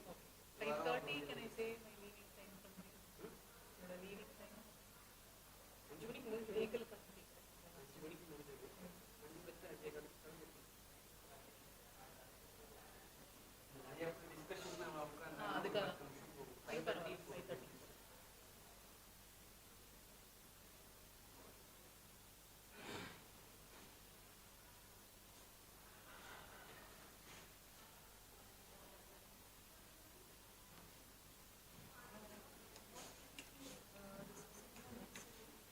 It will be about the larger sciences, not just math. We'll be looking at astronomy, Ayurveda.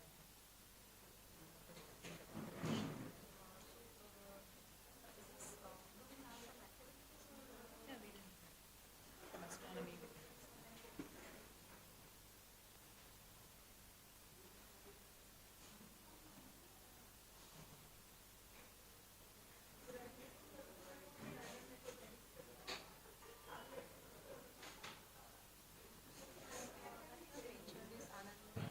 Anadi Foundation.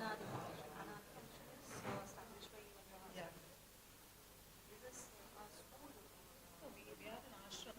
We also run a group. Age is 11 for residential. In Hyderabad, we have non-residential, like from 6 years of age. From 11 years. Until college, I mean, in the sense they can take up even an online degree and be there in the ashram. For example, my son is we write NIOS exams. Like my son, did his NIOS. We got admission to data science at Madras. Apart from that, he's pursuing Tirupati SANSKRIT degree. So he learns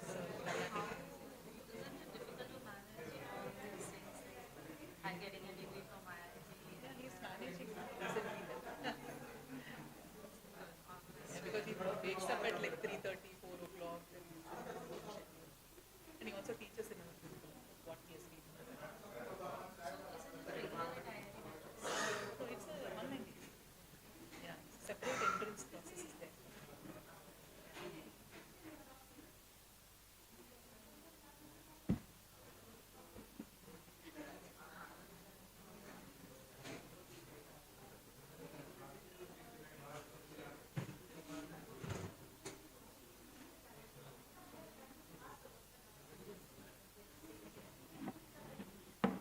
start with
Namaste everyone.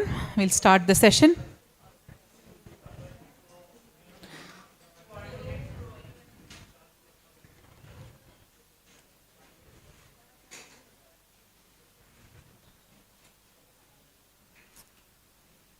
So we're looking at the larger Bharatiya Vijnana or Bharatiya sciences in this session. We'll look at a little bit from Ayurveda, we'll look at astronomy a little bit and all of that. One thing that is really lacking in the regular curriculum is astronomy, because it's so interesting actually to the children and gives so much observational capability. But we read it as physics, chemistry and all of that, but never get a chance to do it as astronomy, right? So we'll go a little bit into astronomy as well. Okay. So, okay, let me start with a few questions maybe, okay? Okay, when we all learn right from kindergarten, Sunday, Monday, Tuesday, Wednesday and all of that. So what is the Sunday, Monday, Tuesday connected to? Planets, very good. So what happens is that when we learn it only in English, right? When we say Tuesday, Wednesday, Thursday, the child is not able to connect it to the planets. Because what is Tu? Whereas when you say Somvar, Mangalvar, Budhavar and all that, there is a way to connect it to the planets. Because English has borrowed it from different languages, that neural connection or cognitive association does not happen at a very young age. That is why in addition to English, learning the Matrubhasha or Hindi or Sanskritam becomes very important, right? So that is when we are able to connect that this is related to the planets. Okay, wonderful. So when we say, what is the date today?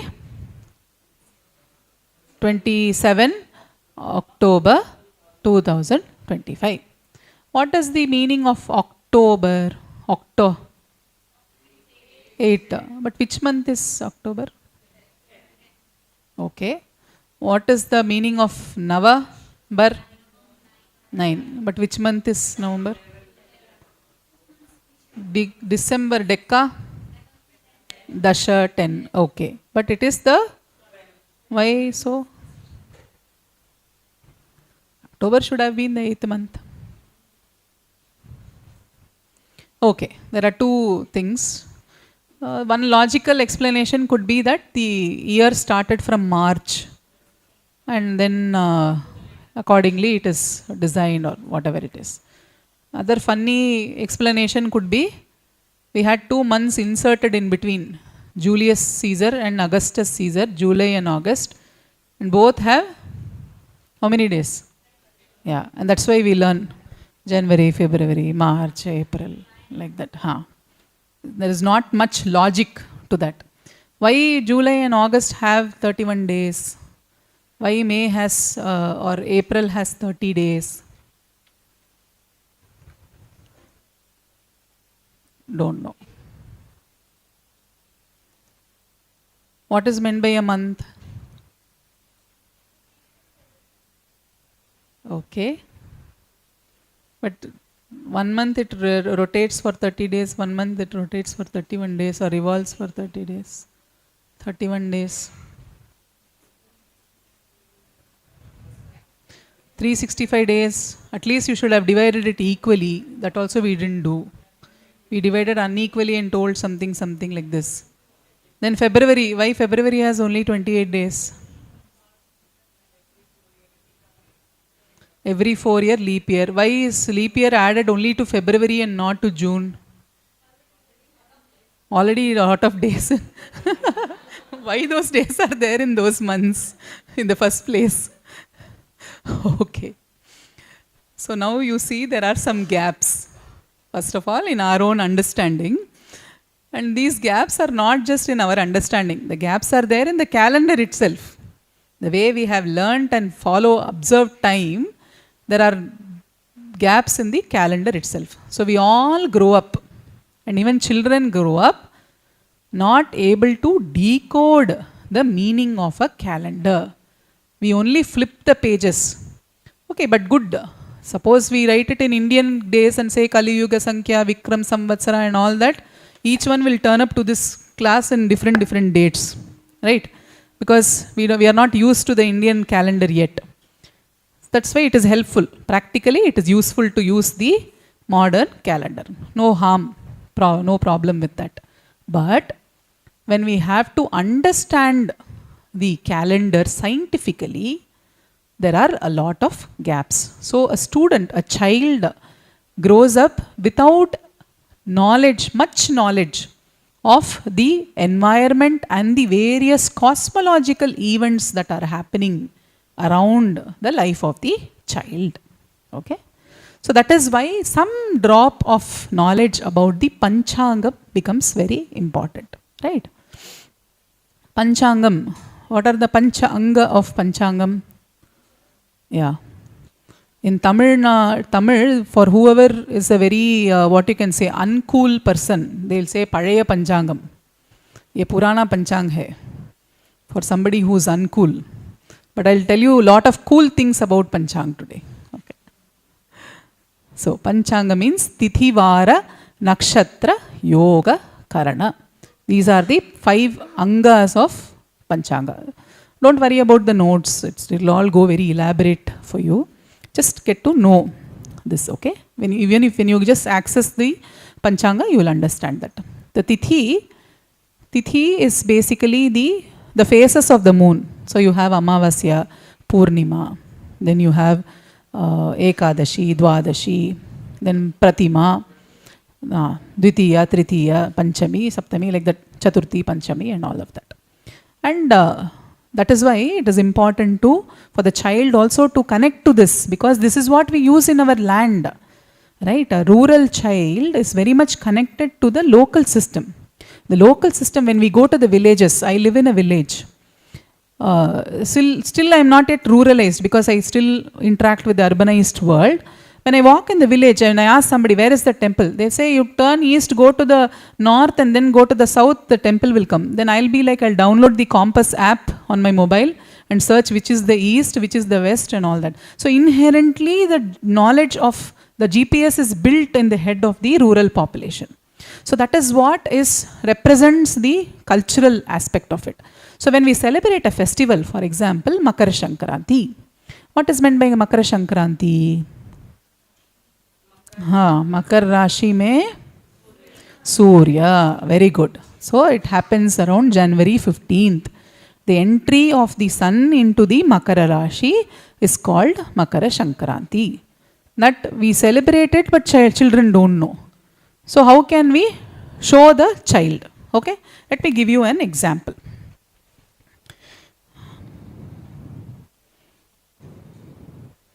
Let me see if this works.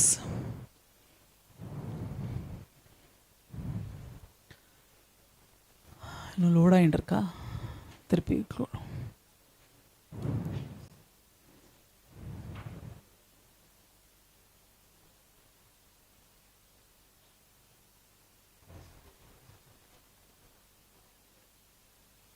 இன்னொரு ஸ்டெலேரியம் version இருக்கும் பாரு. சரி, for now you go to the presentation maybe.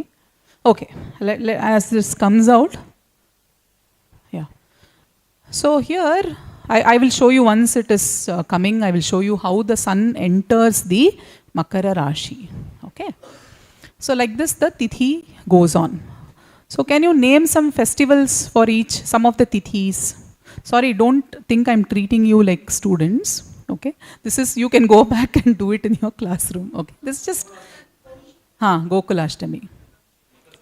Makar Sankranti, उसमें तिथि का नाम नहीं है. तिथि का नाम, वसंत पंचमी, गणेश चतुर्थी, आषाढ़ एकादशी, करवा चौथ का तिथि क्या है? चौथ, यस, अक्षय तृतीय, very good, Ramnavami, Vijayadashami, Ganesh Chaturthi, very good. तो कितने तिथियों के नाम पे अभी फेस्टिवल बता रहे हैं ना. तो श्रवण पूर्णिमा, Narak Chaturdashi. So some places they celebrate Naraka Chaturdashi as Deepavali, some places like Amavasya, whatever it is, right? So what is a tithi? Tithi, the sun and moon, they move at different paces. So the 12-degree movement of the moon with respect to the sun is called a tithi. Yeah, correct. Correct. So this 12-degree movement of the moon with respect to the sun is called a tithi.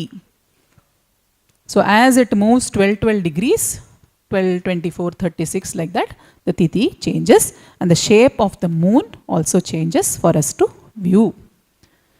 And the completion of this thing will be a month, lunar month. So some systems follow Amavasya to Amavasya, it will be Amanta. Purnima to Purnima, Purnamanta system. Like that, different calendars are there across the country. Various calendars are there. Okay.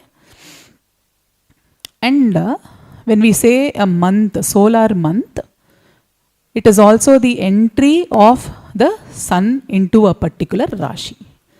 And when it leaves and enters another Rashi, we call it the next month. Okay. So that is the logical explanation for a solar month. It's not like suddenly you start at 1 and complete in 30 and go on to the next month.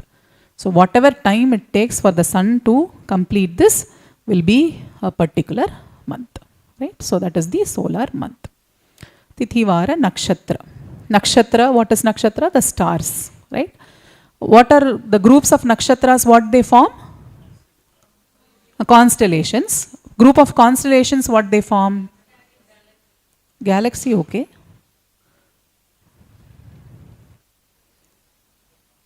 Zodiacs. Okay.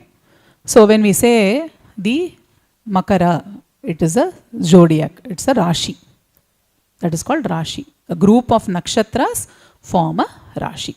So the sun moves from one Rashi to another, and it takes 1 month to move from one Rashi to another.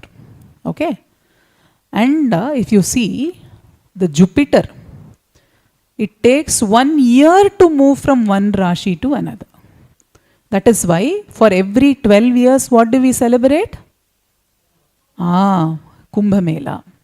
Every 12 years, we celebrate Maha Kumbh Mela, because now Jupiter would have completed its revolution around all the Rashis. Okay.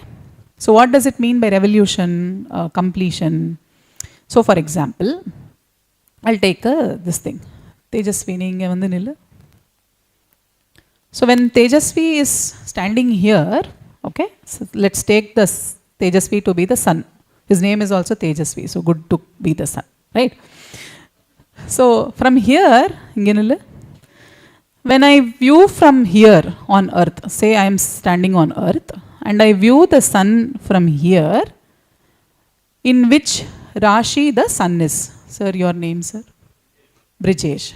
So when I see from here, Tejasvi is in front of Brijesh, sir. Right? Now I am moving here, and when I see the sun from here, he is in front of Vishal, sir. Okay? So as the earth is moving, from different positions, we are able to see the sun in the background of various Rashis. Okay, now sun is in Makara Rashi. Then I move from here, I see sun is in some other Rashi. So that is what we mean by sun to be in the different Rashis. Okay, so from the earth, we see it is in different Rashis. And it moves from one Rashi to another. Every month, it keeps moving. And that is the solar month. When you see Jupiter, it will take 1 year to move from one Rashi to another. Let me show you how it does. Okay.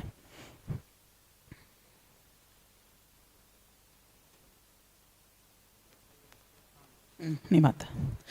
You remove the ground. Remove the ground and make it dark. Yeah. And draw these lines also. In the line over. Constellations. I think somewhat you can see from there, right? 27. So today's date is 27. Today morning 7 o'clock time. So So the sun here, if you see, the sun is in Virgo. Okay. Now change the month, Tejasvi. Now it is October, go to November. Now the sun has moved to Libra. Libra and Scorpio. Actually Scorpio. Day by day it is moving like this. When I change month by month, it moves in certain. Yeah. So this is if we view in the east direction fixed every day morning in the same direction if we view. Day by day we observe that the sun is moving through different rashis. Yeah. And when there are so many nakshatras and rashis throughout the sky, why do we choose only 12 rashis? Because they all lie on the path of the sun. Okay? Whatever rashis lie on the path of the sun is what we choose. Okay? Okay, now shall I ask you a superstitious question? Okay? We are all scientists here, but I want to go into a bit of superstition. Okay. What is the horoscope? Janma Kundali, okay.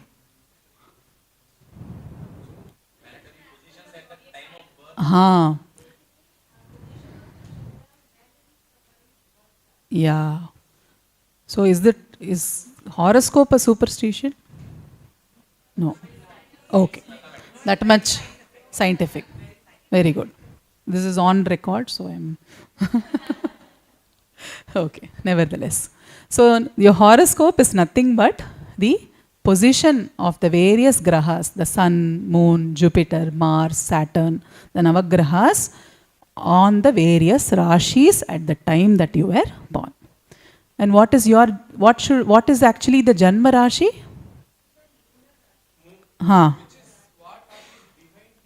Whatever the moon is on, that is your Janma Rashi. What is the English zodiac? Wherever the sun is when you were born is your English zodiac. So what you can do is, let me give you a tool to do that. Okay, you can take your mobile phones.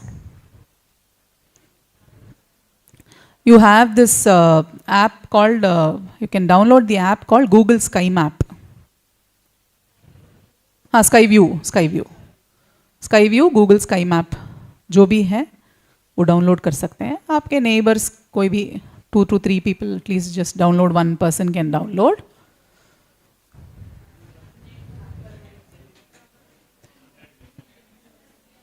No internet, okay, no problem. Later on you can download, and in that, at that point in time, wherever the sun and moon are, that is the Janma Rashi and the Janma, that is solar, the zodiac for the child that is born at that particular time, at that particular location. Okay? So that is what we write it in the horoscope. Skyview or Sky Map. This is a beautiful app. Every day you can just be curious. You can even tell the students who can use mobile phone and go home, download this app and view the sky. Every day when you view the sky, you get so much joy just understanding where the sun, where the moon and all this is there. Right? And what is the Lagna in the chart? Lagna means whatever is the zodiac sign that is rising in the east at that point in time is the Lagna. Okay?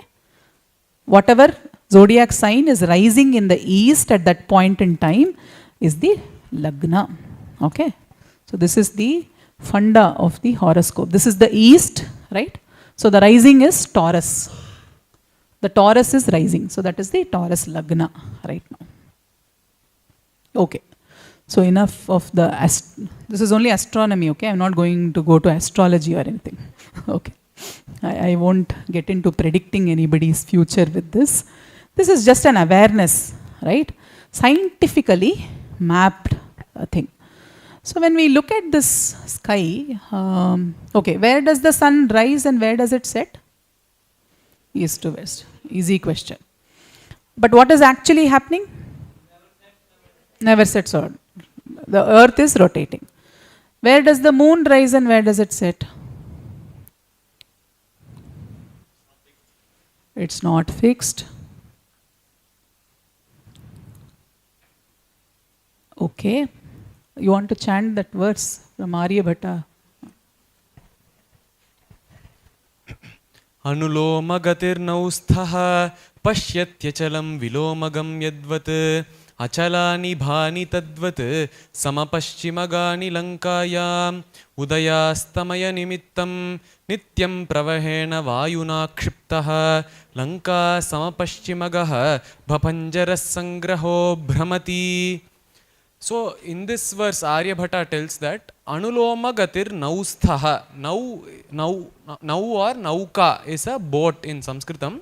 Anuloma Gatihi. When you are going in a boat, when you are going in a boat, you observe that the objects, stationary objects on either side of the bank are going in opposite side. So Vilomagam Yadvat are going in the opposite side. So, exactly like that, you are observing in the sky, all the celestial objects are moving opposite direction because Earth is revolving in a particular direction. So because of this we understand that when we observe that the sun is rising from the east and setting in the west, by this we understand that the Earth is rotating from west to east. So it is rotating in anti-clockwise direction because we observe that the Earth is. So when we are sitting in this chair and we are rotating, we observe that the other things are going in the opposite side. In the same way, we are observing all the celestial objects. The sun, the moon, the stars also rise and set in the same direction. Moon also rises in the east and sets in the west. Stars also rise and east and sets in the west because it is we who are rotating. The Earth is rotating in a certain manner which makes us see the celestial objects go from east to west because the Earth is rotating from west to east.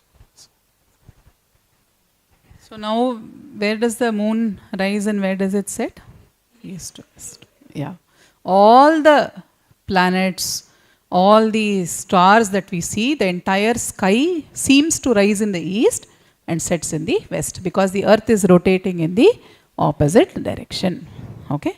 In fact, very interestingly, when we travel to Norway, right? This is particularly for in equator. When we travel to Norway, we are in the we can show that. You want to show? Okay.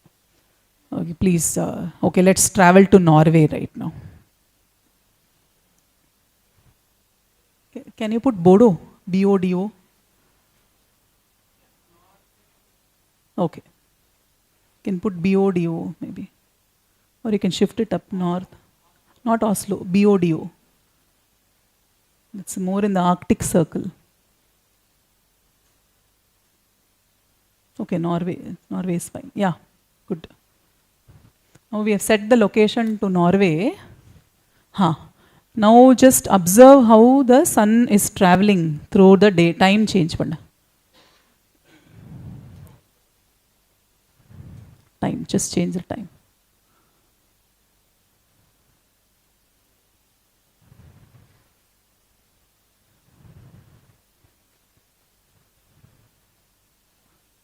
So here, I don't know whether you're getting a view, but the thing is that the sun will not rise in the east or set in the west, rather it will go like this. Because everything else is south for the northern point. When you observe from there, it will just be going around us. Okay? So 6 months you will have light and 6 months you won't have light. Right? It's called the land of the midnight sun. So when we went in June, midnight, it was like full daylight over there. So it's not, so in different locations, that's what our rishis realized, that in different locations you get different views of the various planets, and that is why we have to have a location perspective. So many people think that the Indian astronomers were having a geocentric view. No, we did not have a geocentric view. We had an observer-centric view. What is meant by geocentric? The Earth is at the center, everything is going around. We did not think like that. We said that observer is at the center, everything is happening around the observer. So this Aryabhata, he gave a very early on, he has had an understanding that the Earth is moving in which direction and why do we see the various grahas and the entire sky rising in the east and setting in the west. Okay. So let us get into this presentation. Go to the first slide. So here we see that there have been various rishis who have contributed to the Bharatiya sciences. So when we look at Ayurveda, we have astronomy, we have Chanda Shastra, we have Vastu Shastra, then we have Natya Shastra, Shilpa Shastra. Like that, various Indians have contributed to this Rasa Shastra and all of that. So when we look at the Ayurveda, there are three important rishis, Charaka, Sushruta and Vagbhatta. The works that are based on them, Charaka Samhita, Sushruta Samhita and Ashtanga Hridayam, are called Brihatrayi, the great books of Ayurveda. The beauty about this is that it gives a very intuitive and pratyaksha way of learning. Okay, you will probably learn it in the pedagogy session as well.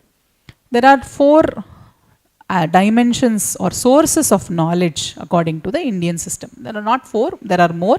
I am just going to talk about four. Pratyaksha, Anumana, Upamana and Agama. Okay. Pratyaksha. Pratyaksha means what? Direct cognition. Directly you are perceiving something. Anumana, estimation or inference. Upamana, upma, comparison. Very good. Shabda Pramana, Agama, through rishis or through verbal testimony or through books we learn, right? So at the very foundational stages, very young children, the pratyaksha is the best way of learning. Whatever is there in their environment, right?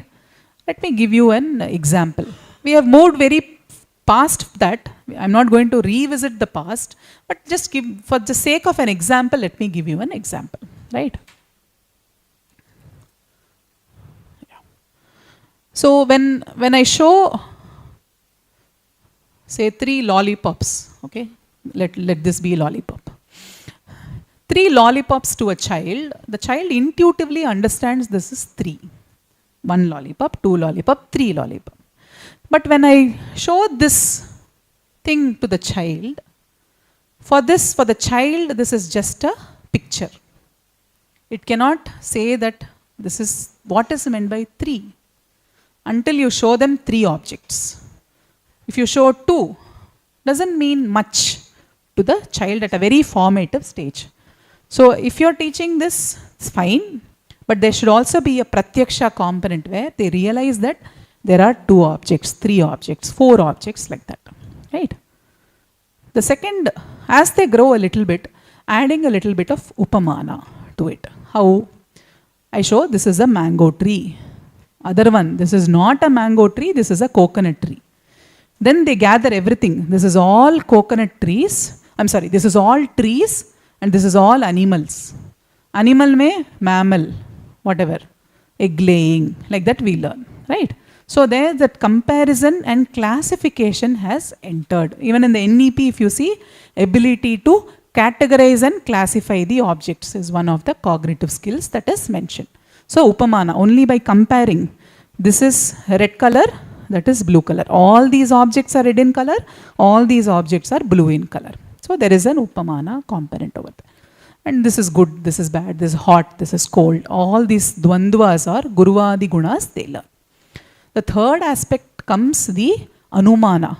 Once they grow up, 11 years, 12 years, now they are experimenting with things. They can draw their own inferences, right? And later on, when we give a lot of information with respect to the abstract knowledge, agamas, which is higher knowledge, then it becomes easy, right? At a very formative stage, when we dump a lot of abstract knowledge to them or higher knowledge to them, they have no way of understanding it through their environment, right? They have not seen it. So it becomes very difficult. Undigested knowledge, it just lives there for some time. So I'm not saying we should not teach that. I'm saying that as close to reality, if it is possible to give it in their perceptive way, it's better. So that is where I found Ayurveda to be a very powerful tool. For example, what are the components of nutrition? Carbohydrate, protein, vitamin, like that. Yeah. But when we say vitamin, protein or whatever, if we eat protein, what happens to me? There is no pratyaksha component in that. Afterwards only it manifests, right? If we keep eating sweet, later on it manifests as diabetes.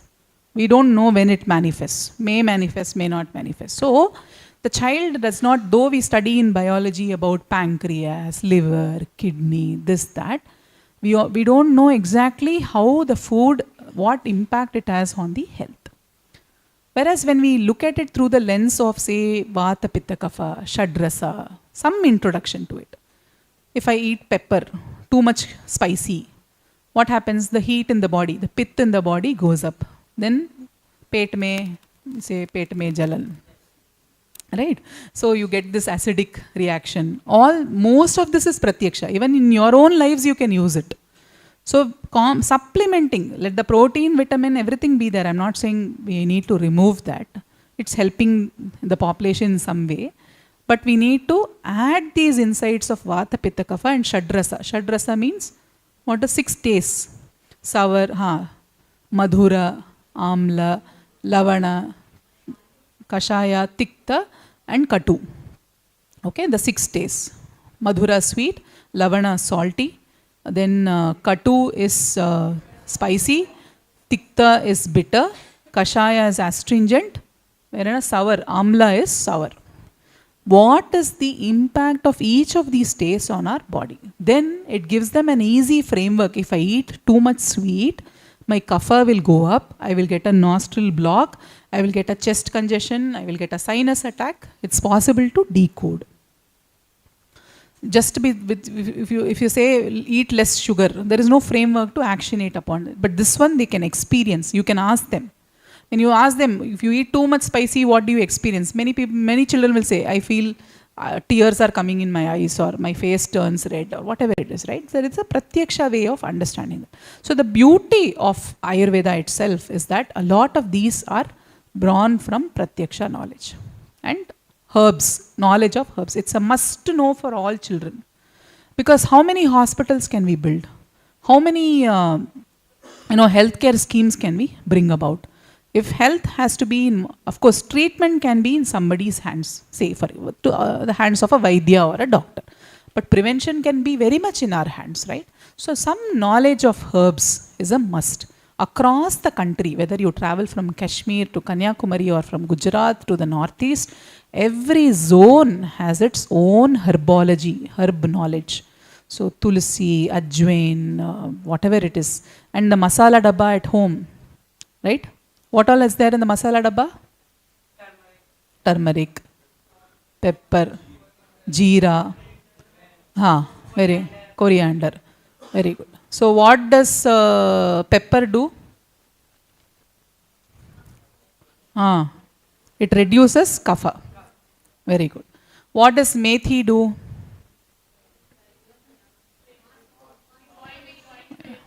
I think it reduces the pitta, heat.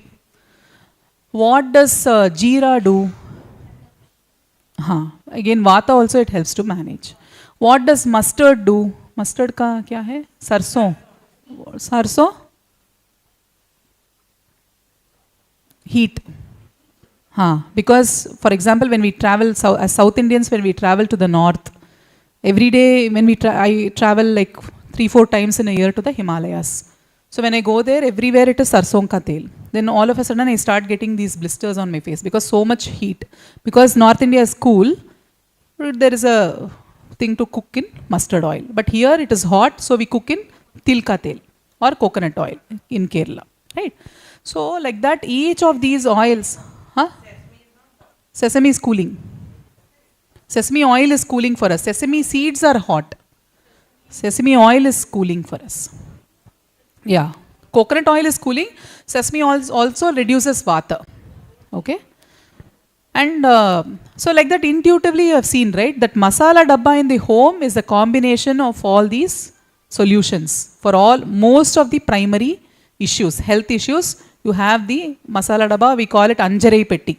We have 5 compartments in which different things are kept. What is it?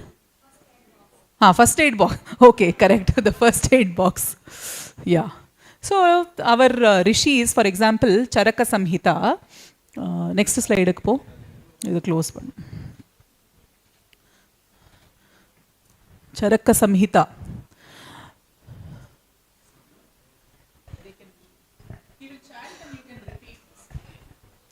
समदोष समाग्निश्च समधातु मलक्रियः प्रसन्नात्मेन्द्रियमनाः स्वस्थ इत्यभिधीयते.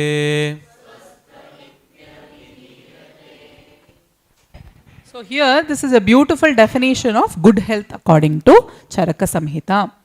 It says that samadoshaha, the balance of the doshas, sama agni, balance of the digestive fire, samadhatu malakriyaha, the dhatus, the sapta dhatus, the organs and tissues are in harmonious condition, and the malas are removed from the various organs like sweat, phlegm, urine, feces are appropriately removed without any barrier to that.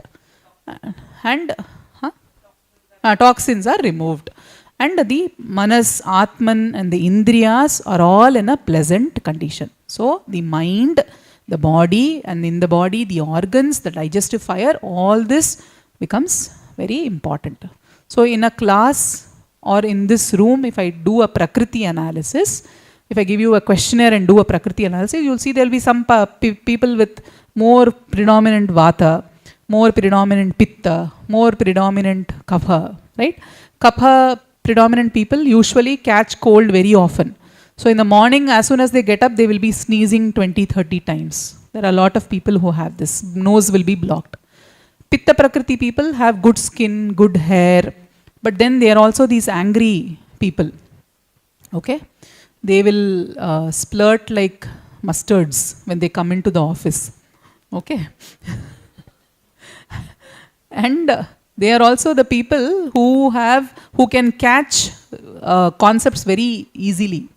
In Tamil we say Karpura Buddhi, like camphor. They can easily catch fire whatever I tell. So whenever people can understand immediately, they have Pitta high. Okay? Our knowledge is also given by Pitta. And Kapha people are very cool, pleasant, but they can also be very dull people. So you will have to give a lot of motivation to make them do one small task. Otherwise they are just relaxed, happy wherever they are. Right? So you imagine your classroom. You will have students of all these kinds. Vata people, very imaginative, high thinking. Thoughts are running like a horse. As I am speaking, and the thoughts are running. But there is no hold over any concept. Memory is very weak because very difficult to grasp. Always restless. Can't sit in. Is around 800 BCE. And the key achievements is in terms of he is known as the father of surgery because he is very famous for the rhinoplasty, the surgery of the nose. Okay? So, plastic surgery as well. Right? Sushruta has described 1120 illnesses as 700 herbs, 64 mineral preparations and 125 surgical instruments and operations in his text. Such a massive, beautiful work, his Sushruta Samhita. Often uncredited. Our children know about Einstein, they know about Newton, but nobody knows about, Charaka. And when I studied, I don't know now, I'm sure a lot of revision is happening in the textbooks. When I studied, we'll study only one line about Bhaskaracharya. Bhaskaracharya wrote Leelavati, that's all. Nothing more in that. What is there in Leelavati? All that was not part of the textbooks. Charaka, Sushruta in the same line, only one line allocated to both of these people. And no knowledge about what is Ayurveda. That cannot be continuing anymore because every child who is born in every nation is supposed to know their cultural roots and history, right? If we think that, oh, they will get confused. If I say Vata, Pitta, Kapha, if I say liver, kidney, will they get confused? No, they won't get confused. It's an essential knowledge because when they travel throughout Bharat, this is the knowledge that they will keep hearing. So they need to grow up with this kind of perspective, right? and Vagbhatta synthesized. He said that, oh, this Charaka and Charaka Samhita and Sushruta Samhita are very complex. He brought together and he wrote Ashtanga Hridaya Sangraha, which is a compilation of the many verses that are there.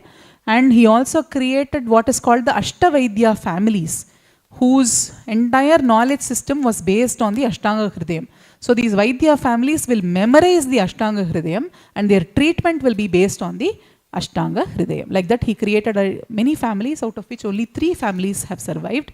Right now, of course, when you travel in Kerala, you'll see so many Ayurvedic hospitals and centers are there, which are based on these knowledge systems. Then you have Patanjali Maharishi, credited for yoga. Okay, right? So he wrote the Yoga Sutra, 196 verses, complete knowledge on the human psychology, a little bit on linguistics, and a lot on the cognition as well.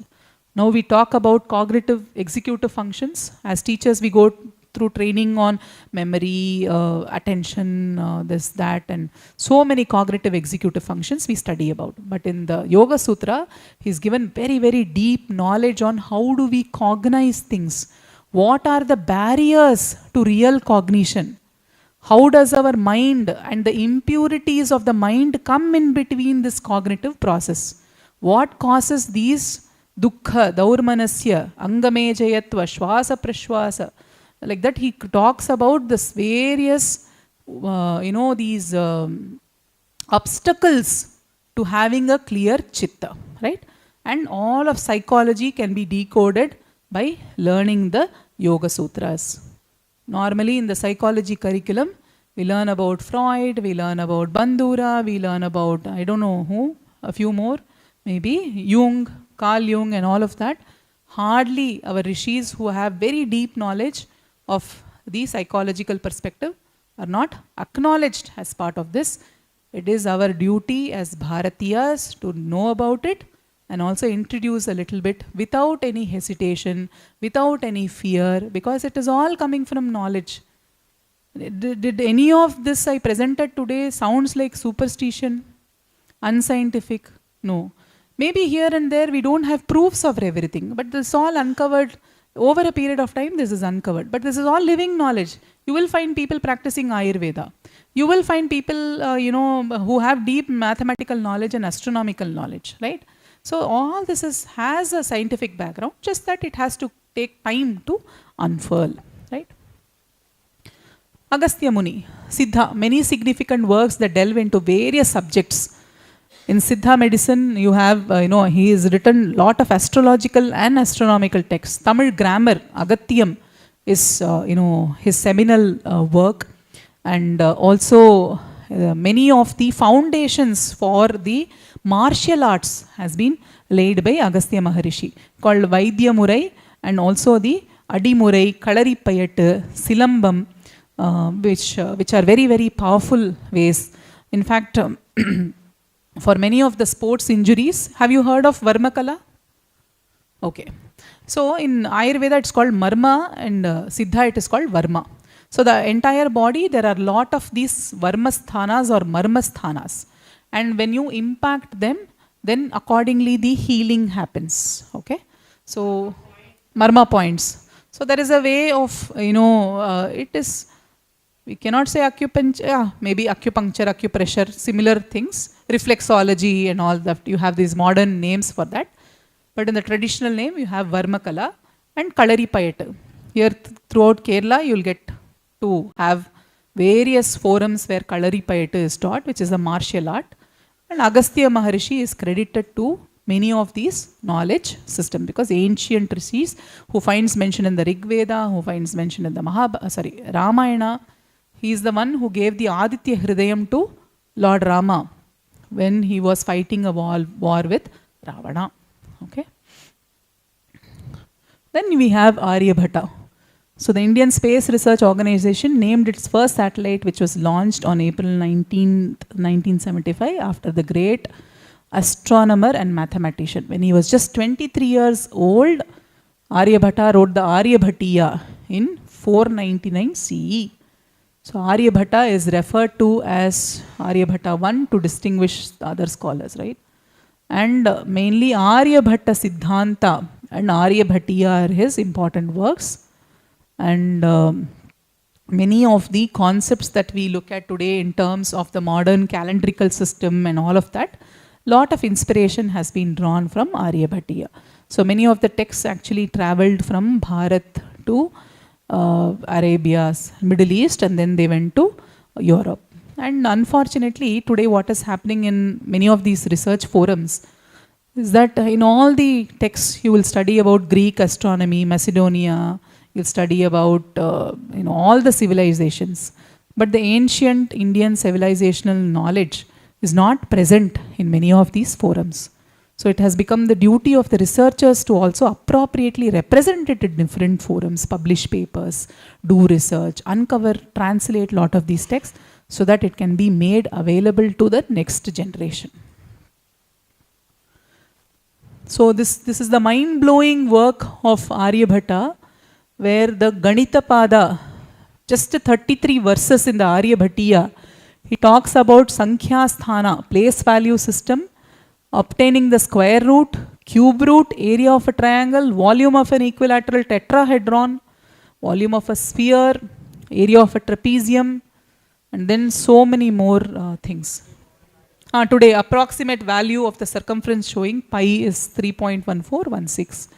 Computing R sines, many of these math concepts we have all comfortably forgotten, but yeah, this is one interesting way to revive it in our own memory. The Kutaka Ganita is also linear indeterminate equations is also one of his fantastic work. And like these are some just the in Aryabhatiya, there is this Ganita Pada, part of the Aryabhatiya, where so many concepts are taught. And then at our Gurukula, we also teach some of the verses from the Aryabhatiya, which is very, very complex to either. You know any verse from Aryabhatiya? You want to chant?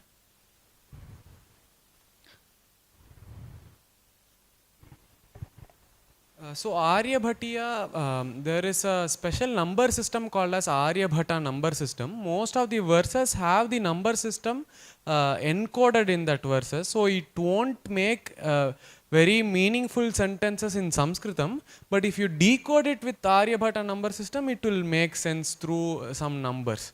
So the first verse is Pranipatyaikamanekam kam satyam devatam param brahma aryabhatasthrini gadati ganitam kalakriyam golam vargaksharani varge avarge vargaksharani katmauyah khadvinavake swaraha navavarge avarge navantyavarge va. After that it's like it goes like Yugara Vibhagana Kyugr Shashi Chayaging Ushuchl Kungishu Bhunlish Kriprak Shanidhung Vigvaguru Krityubhakuja Bhadlijna Kribrudabuja Sauraha. So these all words are numbers in Aryabhata number system denoting some like mathematical terms, so it doesn't make sense in Sanskritam as say. Okay, so there is a verse Makhi bhaki phaki dhaki nakhi nyakhi ngakhi has jhas khaki kish ghash ghaki kigva glaki kigrahakya dhaki kicha skas jhang vaklaptha pachakhalar dajyaha. Basically the sign values of 225, 224, 223 like that. It gives the sign values. It's basically decoding the sign values. So you would see enormous amount of works encoded in a very precise manner like sutra format. And just as we say H2O in place to a person who is initiated into chemistry, the moment I say H2O, they have now decoded the entire aspect of water. So to a person who is initiated into this process, when I chant this verse, it decodes into a vast body of knowledge. So that is the power of this sutra-based pedagogy, also encoding the Katapayadi system or Aryabhatiya Aryabhata number system or any other Bhuta Sankhya or whatever, and making it into an artistic poetry so that you don't feel like it's a dry mathematics or a dry astronomy or dry physics that you're learning. You can even compose it. If you know Rag Bhairavi, you can come sing the Aryabhatiya in some raga. If you want to, you can do that, right? Yeah, with this, we come to the conclusion of this session. So this is the vast amount, tremendous amount of work our rishis have done. It is our duty to look at some of these works seriously and bring it for the joy of the children, right? When the children learn some of these concepts, they actually experience a lot of joy. That is how I'm telling from first-hand experience, because I run a Gurukula where all of this is taught, and we've seen tremendous neurocognitive capabilities building in these Vidyarthis. So I would appeal to all the teachers here. First of all, gratitude to CSU Guruvayooor campus for hosting this workshop, because it's a very unique one where there is a lot of awakening to IKS that is going to happen in the next days. And the second aspect is, how do we now take it to the classroom? All of you have to become champions, whether you know or not. Now it is our duty. For example, my parents may not have had the education, but they ensured that we have up to PhD have studied, right? So we should not think, oh, I don't know this, so my children can't learn this. No, I don't know this, and hence my children should learn this. That should be the approach that we need to take. So thank you for being a wonderful audience. Hope you had a good time as part of these sessions.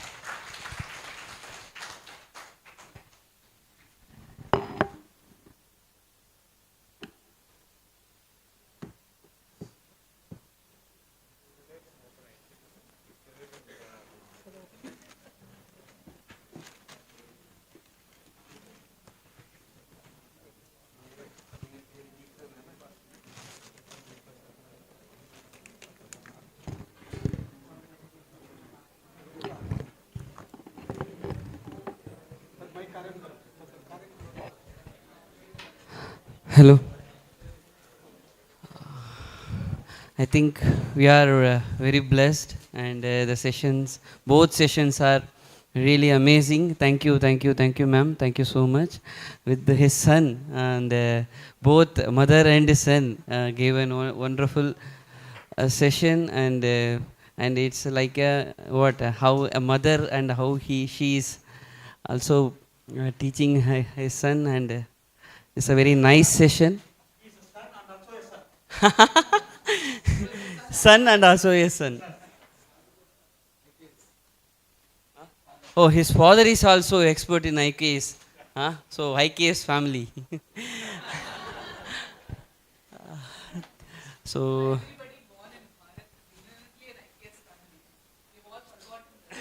IKS family experts. So thank you, and I request Deepa Singh ma'am and as well as Minju ma'am to honor our resource person Anantalakshmi ma'am. So we are so happy ma'am, and the next time also please come with whole family members and thank you.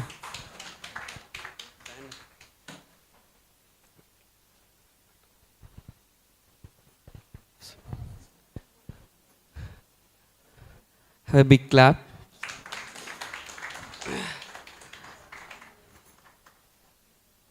So Mundu Sari. What I'm saying is that, it is an honor to honor ma'am. Yes, thank you. I also request his son to collect both. Both you please come and collect the memento. Yes.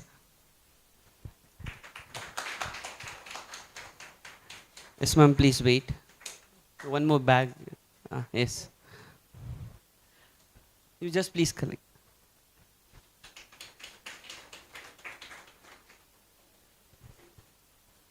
Thank you, Anandpal. The first day session is going to end. Tomorrow we are having 9:45. So as well as we are having the same schedule.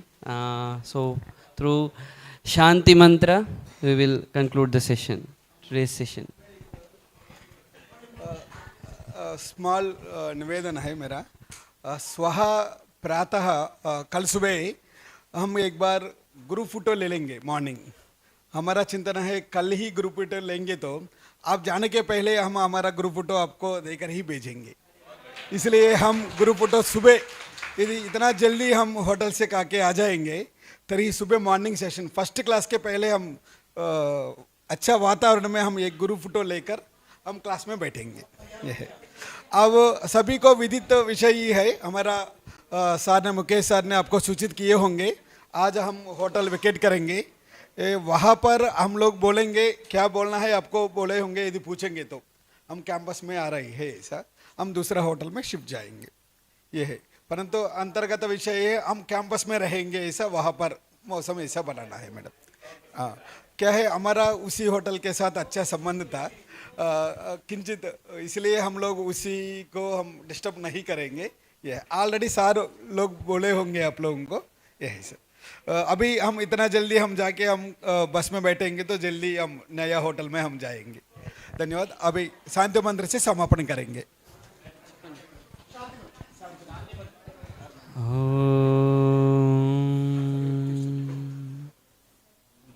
सर्वे भवन्तु सुखिनः, सर्वे सन्तु निरामयाः, सर्वे भद्राणि पश्यन्तु, मा कश्चित् दुःखभाग् भवेत्। ॐ शान्तिः शान्तिः शान्तिः।